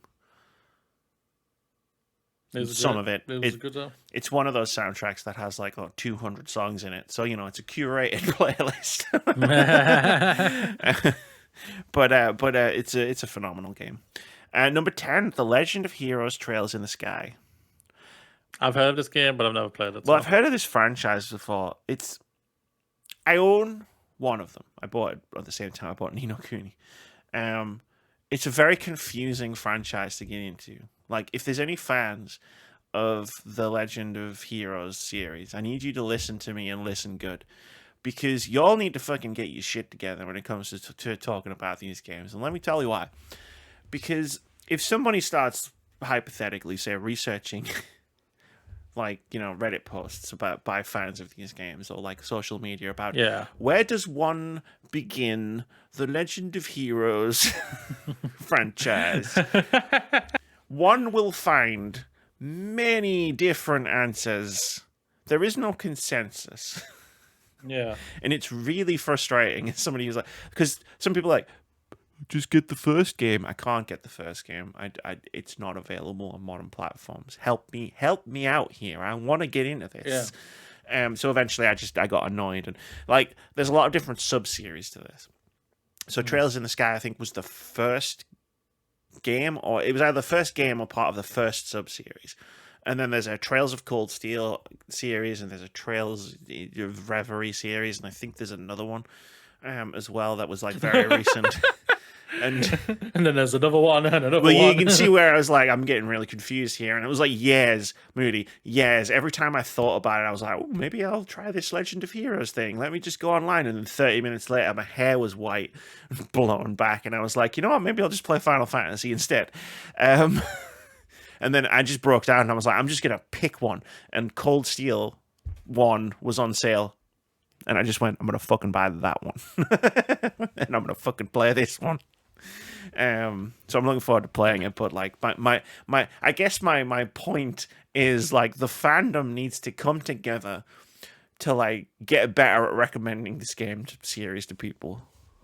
That's fair. Because then when I broke down, I bought Cold Steel. Fucking Mitch Dyer goes on Bluesky and was like, I think it was the other one, one of the other ones, Trails into Reverie, and he was like, I'm playing this. The game is this. Like, he described what the game was, and I was like, motherfucker. That's the one I should have bought. Son of a bitch. It's like, so basically, take some cues from Mitch Dyer. That's what I'm saying. Moody, number 9 is Pokemon Gold and Silver. This is wrong in so many fucking ways. I'm telling you this right now. I don't care what all you weebs and neebs and beebs and boobies and the whole thing out there think. Gold and Silver is not the greatest games that you guys all make it out to be. I'm not even going to put Red and Blue on this or anything like that. It's not even, they aren't even great now these days or anything like that. The ones to choose are either Emerald. Can I guess? Go on. Apart from the one you just said, Black and White. Yes. Was there any more? Platinum? Platinum, silver. Silver? Platinum. No, just platinum. No, gold and silver. Platinum. No. Crystal. That's the sequel to Gold and Silver. No. The ones I would ever pick on is Pokemon Emerald, Pokemon Black and White, or Black and White 2, and Pokemon Platinum. Pokemon Gold and Silver ain't even great. The remakes are far better and everything, and I'm hoping when a certain person comes up here, I might be able to get a 3DS Gold again. and Soul Silver. Yeah. You're going to steal my 3DS? No, I'm not going to steal your 3DS. I'm going to buy, hopefully, a 3DS at the place. Now I know I'm leaving my 3DS behind, just so you know. Okay, I wasn't going to nick your 3DS. Yeah, Why would you bring your 3DS? Story, because you're the one who's always talking about stealing consoles on this fucking podcast. Yeah, because you're the one who stole them. Beat me up and steal my 3DS. Yeah, no, I massively disagree with Pokemon Gold and Silver. I'm sorry, it ain't even great. It really, really isn't. All the Pokemon have the same base sets than all the Pokemon from Red and Blue. Like the starters and everything, all same base sets. Terrible moveset and everything, and it's been massively left behind by just updated versions of better Pokemon games now. And the Gold and Silver I will never agree with. I've never have been. The anime might have had a great theme song, fantastic theme song, loved it, but the games not great. Damn. Yeah, that's you told.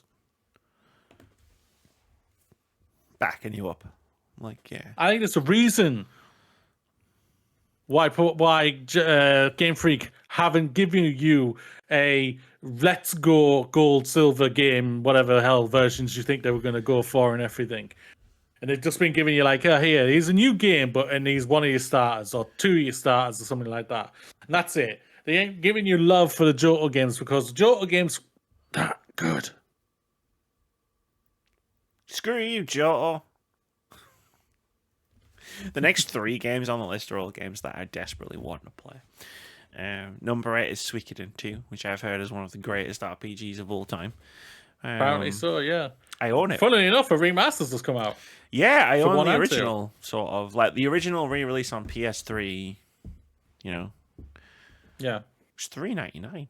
I know I've already told this story, but really, that game's £250 if you want to collect the PS1 version. It's $3.99 on the PS3 store. I'm all for buying physical, but when you see it at that price, it's you really can't, yeah. It's £246 cheaper. Yeah, it's like, you're like, well, But well, I can't say no to this. I'm not saying no. It's 10% Yeah. of the cost of the remaster. Yeah. Looking forward to playing it. It's very good. I've had it recommended to me a lot. Also, number 7 is Earthbound. Again, it's another one where it's like everyone keeps telling me, and it's like, yeah. I know. Like at this point, just assume I know. Yeah. Yeah, I'm the same there with like Sudoku 1 and 2, basically. Yeah, games I will hopefully want to get into. Thankfully, like there's just been remastered. I think the remasters also went down really well. So yeah, it's gone down pretty good. Yeah. So which is great. Hopefully, it's going to be hopefully a remaster or remake, whatever, of Earthbound, and so we get a version for that to be playable and everything. So yeah, I'm looking forward to it. The next 2 games are franchises I want to have a look at. Well, one of them is number 5. Yeah, number 6 is Dragon Quest 11. Oh my god! I just realized they spelled that wrong. Oh my god! I've been waiting to get that one because I spotted it when we were in like 17, 16. I was like, they haven't spelled dragon right. Dragon Quest. The one on Twitter's got to have said something to them. This guy even spell things right. Dragon Quest 11. Dragon Quest 11. Like I've played the first 10 hours of Dragon Quest 11 back when I was a game reviewer playing too many games all at once. So like I never like continued on through the journey. Yeah. Also, it was really weird. Like, the game was like, hey, what's your name? And I was like, oh, it's Amy. Thank you for asking. And then the game was like, thanks. And I was like, so do I choose the character's gender now? And the game was like, no. And I was like, okay, this is going to get awkward real quick. So yeah, I won't be making that mistake again when I play the game again. But it was fun. It was very fun. It was very like, whereas like I like it's quite light in terms of like tone, right? Yeah. Like it's more heroic fantasy as opposed to like maybe it's like darker fantasy. Like the main enemy is the slimes, and we've all seen the slimes. They've got the big eyes and the big smiles, and they're like, "Hey, I'm just happy to be here." But then you stab them to death, so it's like, how happy is it really? Oh wow, Dragon Quest 10 is an online game. Interesting. Yeah, like there was that whole like time period where they were all trying to make MMOs. Final Fantasy and Dragon Quest. I think there was an online Tales game as well. Probably. But yeah, no, I want to play Dragon Quest. Like, you've got a few options. Not a lot. Like the whole series isn't. It's not like Final Fantasy where the whole series is available in English.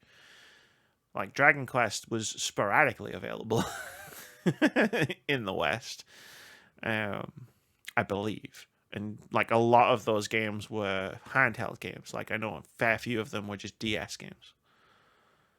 Yeah. Because obviously handhelds were a lot more popular in Japan than they were over here. Mm-hmm. And number 5 is a game I tried and I just can't with the how the gameplay works, but I really want to because the story seems so good. It's Xenoblade Chronicles 3. Yeah, agreed. Just because of that video that you shared with me and everything, yeah, I want to play this game so much. It's annoying that it's only on Switch. Really pisses me off that one. Well, it doesn't piss me. Yeah, it does piss me off.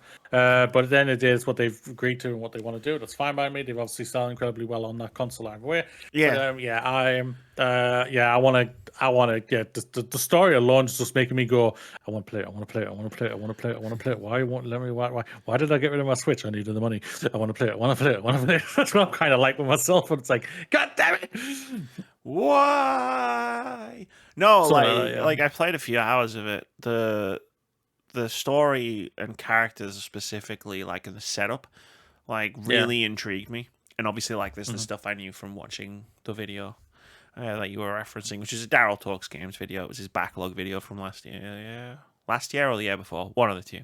But I just couldn't with the combat. It's a very strange combat system that I wasn't into. And fair. I tried so hard to just push through. And I just couldn't in the end. Maybe one day I'll go back to it and I'll have more of tolerance for it. Thing is, though, it's because you were trying to push through. You didn't try and roll into it. That's what I should do. I should roll into it. That's what you need to do. You need to be rolling into these things. Roll into it. That's my mistake. Now I'll be able to play all of these games. Exactly. Well, I just watched 350 hours of my life evaporate.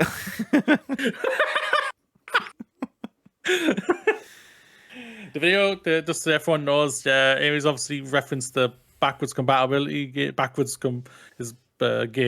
video, backlog video, should I say? But the one I was also talking about is the game's about letting go, and Xenoblade Chronicles 3 is massively on that. So go and check those videos out. He's great. He puts out great content. So He does, yeah. It's very, very enjoyable. Number 4, Metaphor ReFantasio. We needed Vitz here for this one. Because you know my feelings on this game. well, hi, I'm sorry. It's the same as like my feelings when it came to like a Dragon. It's recency biased, and I can't say about the quality or anything like that. I can go off what you say and everything like that, but I know Vitz gushes over this like hell and whatnot. So it's like, for me, I don't think it should be here. I don't think it should be this high and everything. So personally, I just feel like there's other games that probably should be whacked up there and everything. But hell. I wasn't there to vote on this. Yeah, so. I wasn't there, Gandalf. I don't know what the fuck happened 4,000 years ago. The fuck are you talking about? What's a ring? No, like I tried it and I hit a wall that I just did not want to go past. I had no interest. And like the wall was only like ankle height. Like I could have just stepped over it, but I just didn't want to. And that's fine. Like it only cost me £70. It's the last time I've spent £70 on a game, and it might be the last time I ever spent £70 on a game. That's fair. But yeah, no, like Vitz loves it, so whatever. Number 3, Final Fantasy X was the Final Fantasy they chose. Just because of like, I've stated already, was the final game I spoke about. Final Fantasy X. I adore this game and everything like that. I adore Final Fantasy IX, favorite game of all time. I was very shocked that they didn't put 7 on this, just because of how iconic it is in itself. How iconic that game itself, just for me, just automatically puts it on Like, the list. The thing in about, a way. The thing about 7 is because it's the one that they remade, and because of the circumstances surrounding its release, you know, it was the game that blew up in the West. It was like the game. Yeah. Its impact on its impact on video games is like a medium. It's legendary. Is like the biggest impact any Final Fantasy has ever had on video games. So I think like there is a thought process that it's the universal choice of like, ooh, it's the best Final Fantasy, but like. So like, give some love to other games. I get it. Not even that. It's just like I know a lot of Final Fantasy fans. And like 7's my favorite, sure.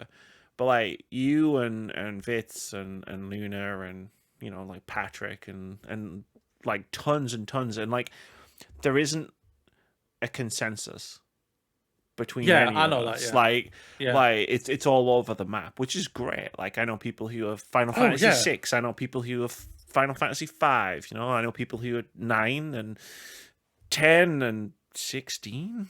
For some reason, I don't get that. Like Keith's favorite Final Fantasy is Final Fantasy 15, and that's great. I love that. Like so, like I don't think it's like the automatic universal choice that sometimes I think it seems like it is. Yeah. Yeah. But again, 10, incredible game. I love it. I'm so excited for whenever you tell me, Moody, I've started it. I'm never going to tell you. I'm not going to tell you. I'm going to send you. I'm going to send you one picture of when I play Final Fantasy X, and it's going to be the credits. And I'm going to be like, Moody, I finished it. I will hate you, but I was so happy for you at the same time. Moody, I'm finished. And even if you don't, even if you don't like it or anything like that, I don't think if you don't like it, I don't think you'll finish it. But I think you will like it. No, I'll be like Moody. Here's how the message is going to go, right? Word for word. And when we do this thing, I want you to remind me I said this and read the message and see if it was word for word. I'll be like, Moody, I finished it. Screenshot. Directed by whoever. Let's fucking get Vitz.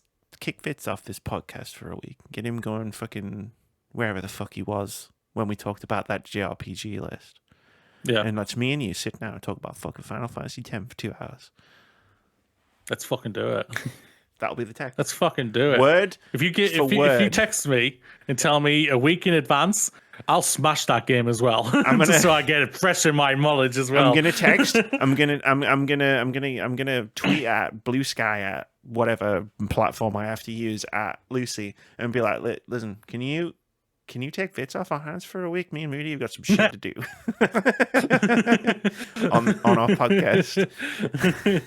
And then message his partner, say, yo, we distract Vitz for a couple of hours for us. And then Vitz will watch the podcast and he'll be like, motherfucker, I said I like Final Fantasy X. And we'll be like, oh yeah, you did say that. But because our memories are terrible, we'll have forgotten that part. Oh, definitely, yeah. No doubt about it. Yeah, but yeah. Yeah, we should do that. No doubt. Yeah.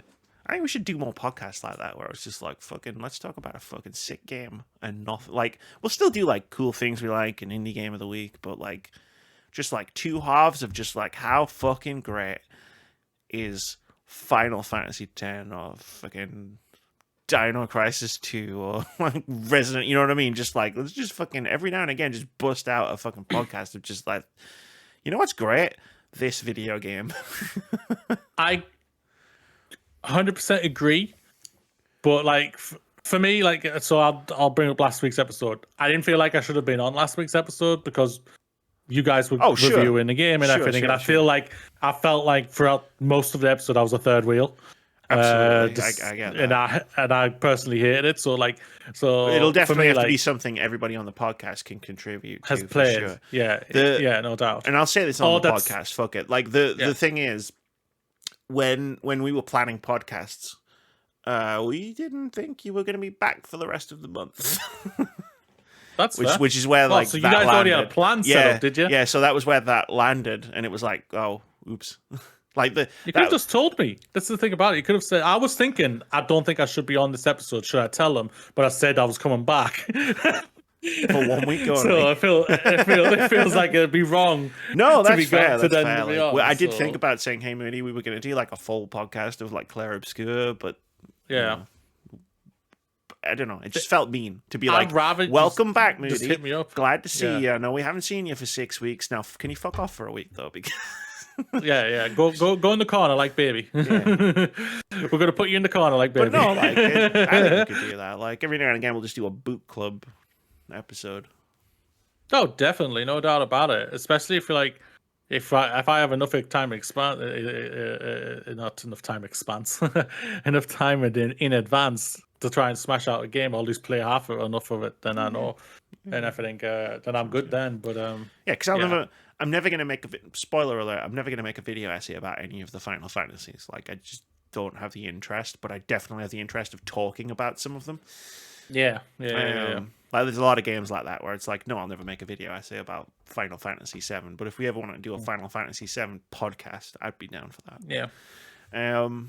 Number 2, Persona 5 Royal. Not surprising. Yeah, sure. It's massive. I was so happy when that game blew up. Keith bought a PS4 to play happy this game. And smug at the same time. I was very smug, yeah. Yeah. I mean, I did spend a couple of years being like, I'm telling you, Persona 5 is Persona's Final Fantasy VII moment. Which is great, you know, like we all love it when we hear a game has a company has their Final Fantasy VII moment, and this was theirs. Yeah, I've not finished Royal. I did play and finish Persona 5. I got about halfway through Persona 5 Royal, and I was like, I'm going to play other things. I'll get back to it, and I will. Wait, is this not the same thing? No, so Royal it's the same with Golden and Reload. Like Royal is like, it's a re-release of Persona 5. It's like a director's cut almost. So there's like a lot of... so it is Persona 5 It's still Persona 5, but it's like... that's okay then. Okay. It's like Persona 5 with like... There's like new characters, new social links, like new story scenes. There's like a whole like new ending. Like there's like, I think, months of in-game time, like after the ending of Persona 5. Yeah. I get it now. So like I've never actually like played Royal. That's why when I talk about why when I put Persona 5 on lists, I never put Royal on lists. Like it's always Persona 5 because it's the one that I beat. Because I don't know if you've heard, Moody, but these games are long. I've never heard that. I've never heard that at all. And the last one is Chrono Trigger, which is just, again, it's just like the universe is sending me signals. I think it said both of us signals. Non-stop. Because the thing is, like, work of mine has a little thing of Chrono Trigger, and I was just like, I feel like it's looking at me. It's not. It's like I looked it up on howlongtobeat.com, and I'm pretty sure it's only not like long. 30 hours long. yeah. Same for Final Fantasy VI. They aren't long. They aren't long compared to what these what we now have these days. Yeah, like Final Fantasy VI is a massive game. Yeah. I just need to pull the Chrono Trigger on this game. I think we both need to. There's no doubt about Maybe it. that'll be our first book club thing. If we both like it, we should play it at the same time. Okay. How are we going to organize this? I don't know. Like Dragon Age 2 is pretty long. You know, I'm only 1 hour into it. We'll figure something out. But yeah, that was the list. I like it as a list. Like based on the list. games that I've played and like, and like things I know about, like things like Chrono Trigger and stuff, Golden Sun. Like I like it as a list.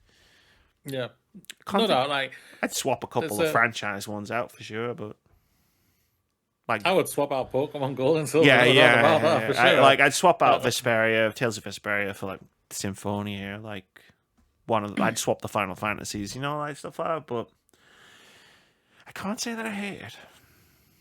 I do not hate it at all. If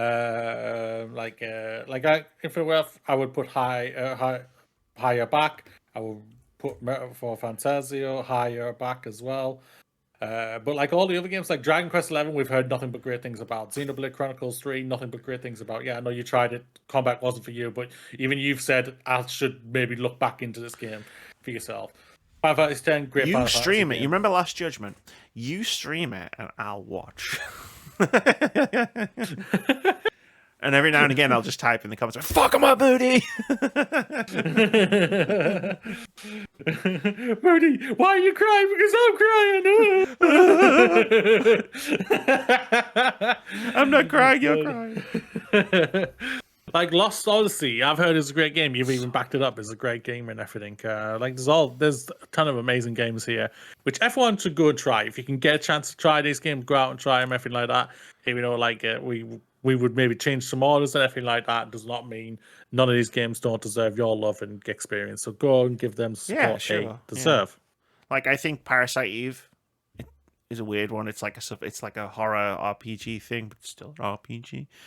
I'd probably stick on a list like Panzer Dragoon Saga again. Like don't try and get a hold of an original copy of that game.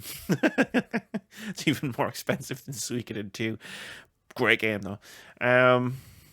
But yeah, no, like I'd stick that list and be like, yeah, sure, okay. I'm a lot easier on like these are the best of something lists over like these are the most influential games, because then it's like, okay, well there's a metric here that I can judge these games on, whereas like best games of this, it's like, well, it's just opinions, right? It's like that is a subjective opinion, no doubt. Whereas I get mad at BAFTA. But anyway, that's going to do it for this part of the podcast. Let's do a little bit of OpenCritic Head-To-Head, a game Amy is getting... Well, no, actually, the game's fine. A website Amy is getting more and more frustrated at as the days and weeks go by. This is the game we play every week where we talk about... Nope. This is the game we play every week where we try to guess the OpenCritic average of upcoming games. Whoever gets closest to the score at the time of recording gets a point. If you manage to guess the score correctly, you get 2 points. Last week, we tried to guess the OpenCritic average of a couple of games. We're in the same territory we've been in for the last month.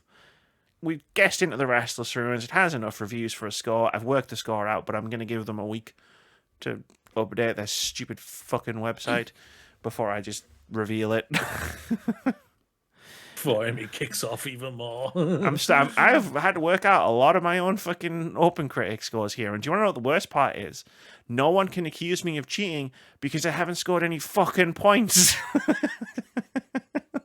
No one can say I'm lying because all the points are going to Moody and Vitz. What's this game? But we tried to guess the OpenCritic it's average open. of Onimusha 2 Samurai's Destiny. Vitz guessed it would get a 78. Moody guessed it would get a 75. Amy guessed it would get an 81. At the time of recording, Onimusha 2 has an OpenCritic average of 75, which means Moody gets 2 points this week. Just stretching my legs out here. I was wondering if there was going to be any kind of reaction. Like, see, from my perspective, you running away with OpenCritic is fine because, like, I just have to. If I ever need to feel good, I just open Fantasy Critic and I'm like, yeah, I'm good. I'm doing fine. It's fine. Don't worry about it. I got that.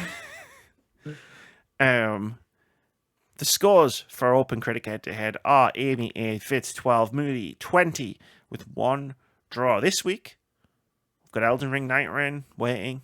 Already guessed some scores for that. 3 games to guess. The first one, To a T, which I'm guessing is the game you forgot about that you just said out loud. By didn't know about lead developer of Katamari, the Katamari series. It's a game about a character who's stuck in a T-pose. Literally. I looked it up before the episode. I was like, wait, what is this about? I know the game and I know who made it. What the fuck is it though? Yeah.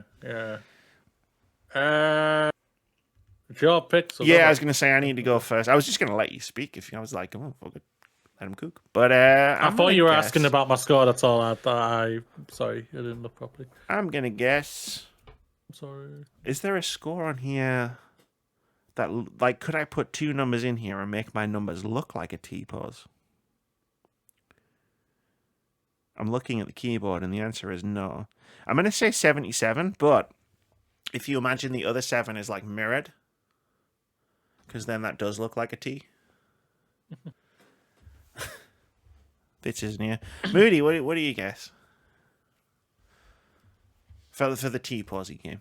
To a T. 75, I'm going to go. Nice, 75. The next game, Fuga, Melodies of Steel 3. This is another, like, oh, I should really play these games. Because, good God. Do the first 2 have, like, pretty good receptions? People like these games. I've got it on Fantasy Critic. And I never thought I would utter these words out loud when talking about Fantasy Critic, but I need to get some points because Russ is gaining on me. That's not where how the hell did I click on that? I'm going to guess an 85. It's not really. I mean, he's gaining on me. No, I mean, no one's gaining on me, really, Moody. I was going to say. I'm in another fucking I'm in another country at this point. I was going to say, you're going to finish off that word because you said cunt. So my brain was going to say continent, and then I started saying country, and then I stopped because I realized I wasn't saying continent, and then, yeah. That's fair. Fuga, Melodies of Steel 3. What do you think the OpenCritic average is? 83. And then last, but probably least, we also have to guess the OpenCritic average of F125, which is apparently coming out next week. I'm going to close my eyes, and I'm going to push 2 buttons on my keyboard. I'll probably end up pushing more, but I'll take the first 2. So a 46, huh? I can either say it's going to get a 46 or 46,883. Or you can go an 83 or an 88. I don't really want to go with any of those numbers, but That's wait, fair. What was 468? I'll go 68. 468. I'll chop the 4 off and I'll go 68. Do you want to join me in this madness? No? No, 80. Nice. That's it. We did it. Vitz will put their scores in at some point when they're busy, unless they're too big for us now because, you know, they've been on Locking It Down with Lucy, which gets thousands of views every week. Like, I don't need these schmucks. What the fuck am I doing slumming it with these dickheads? All I'll say is this, reviewers out there, do a guy a solid because you're clearly doing it on Steam, but you can't do it on OpenCritic. Give me some reviews for Pixelshire. The game's terrible. Just review it. Say it's shit. Give it a score. Really low. Give me some points for Fantasy Critic, please. We're doing the classic Amy move. Hey, reviewers, I need a favor. Hey, reviewers, do your fucking job and review a game, will you? How about you do that? I typed in Pixelshire, and it's like, I don't like to be mean about games, but the first thing that came up was the Cozy Gaming Club's YouTube video. It's a colossal disappointment. Oh, it's terrible. And colossal it's is terrible. in capital letters, and I feel bad. Yeah, it's atrocious. Going off from the review going off from the Steam page. Steam page right now is down as mostly negative. Oh, hey, I know that publisher.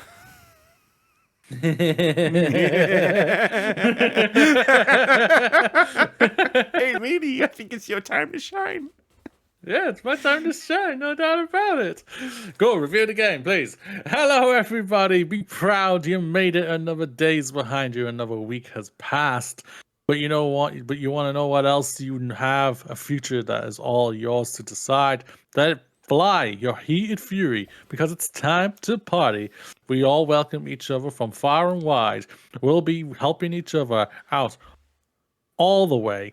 Give life. Go live your best life. It all starts from level 1. Go now, high five that sky. Live long and prosper. Roll into them titties. The journey is yours, and it starts now.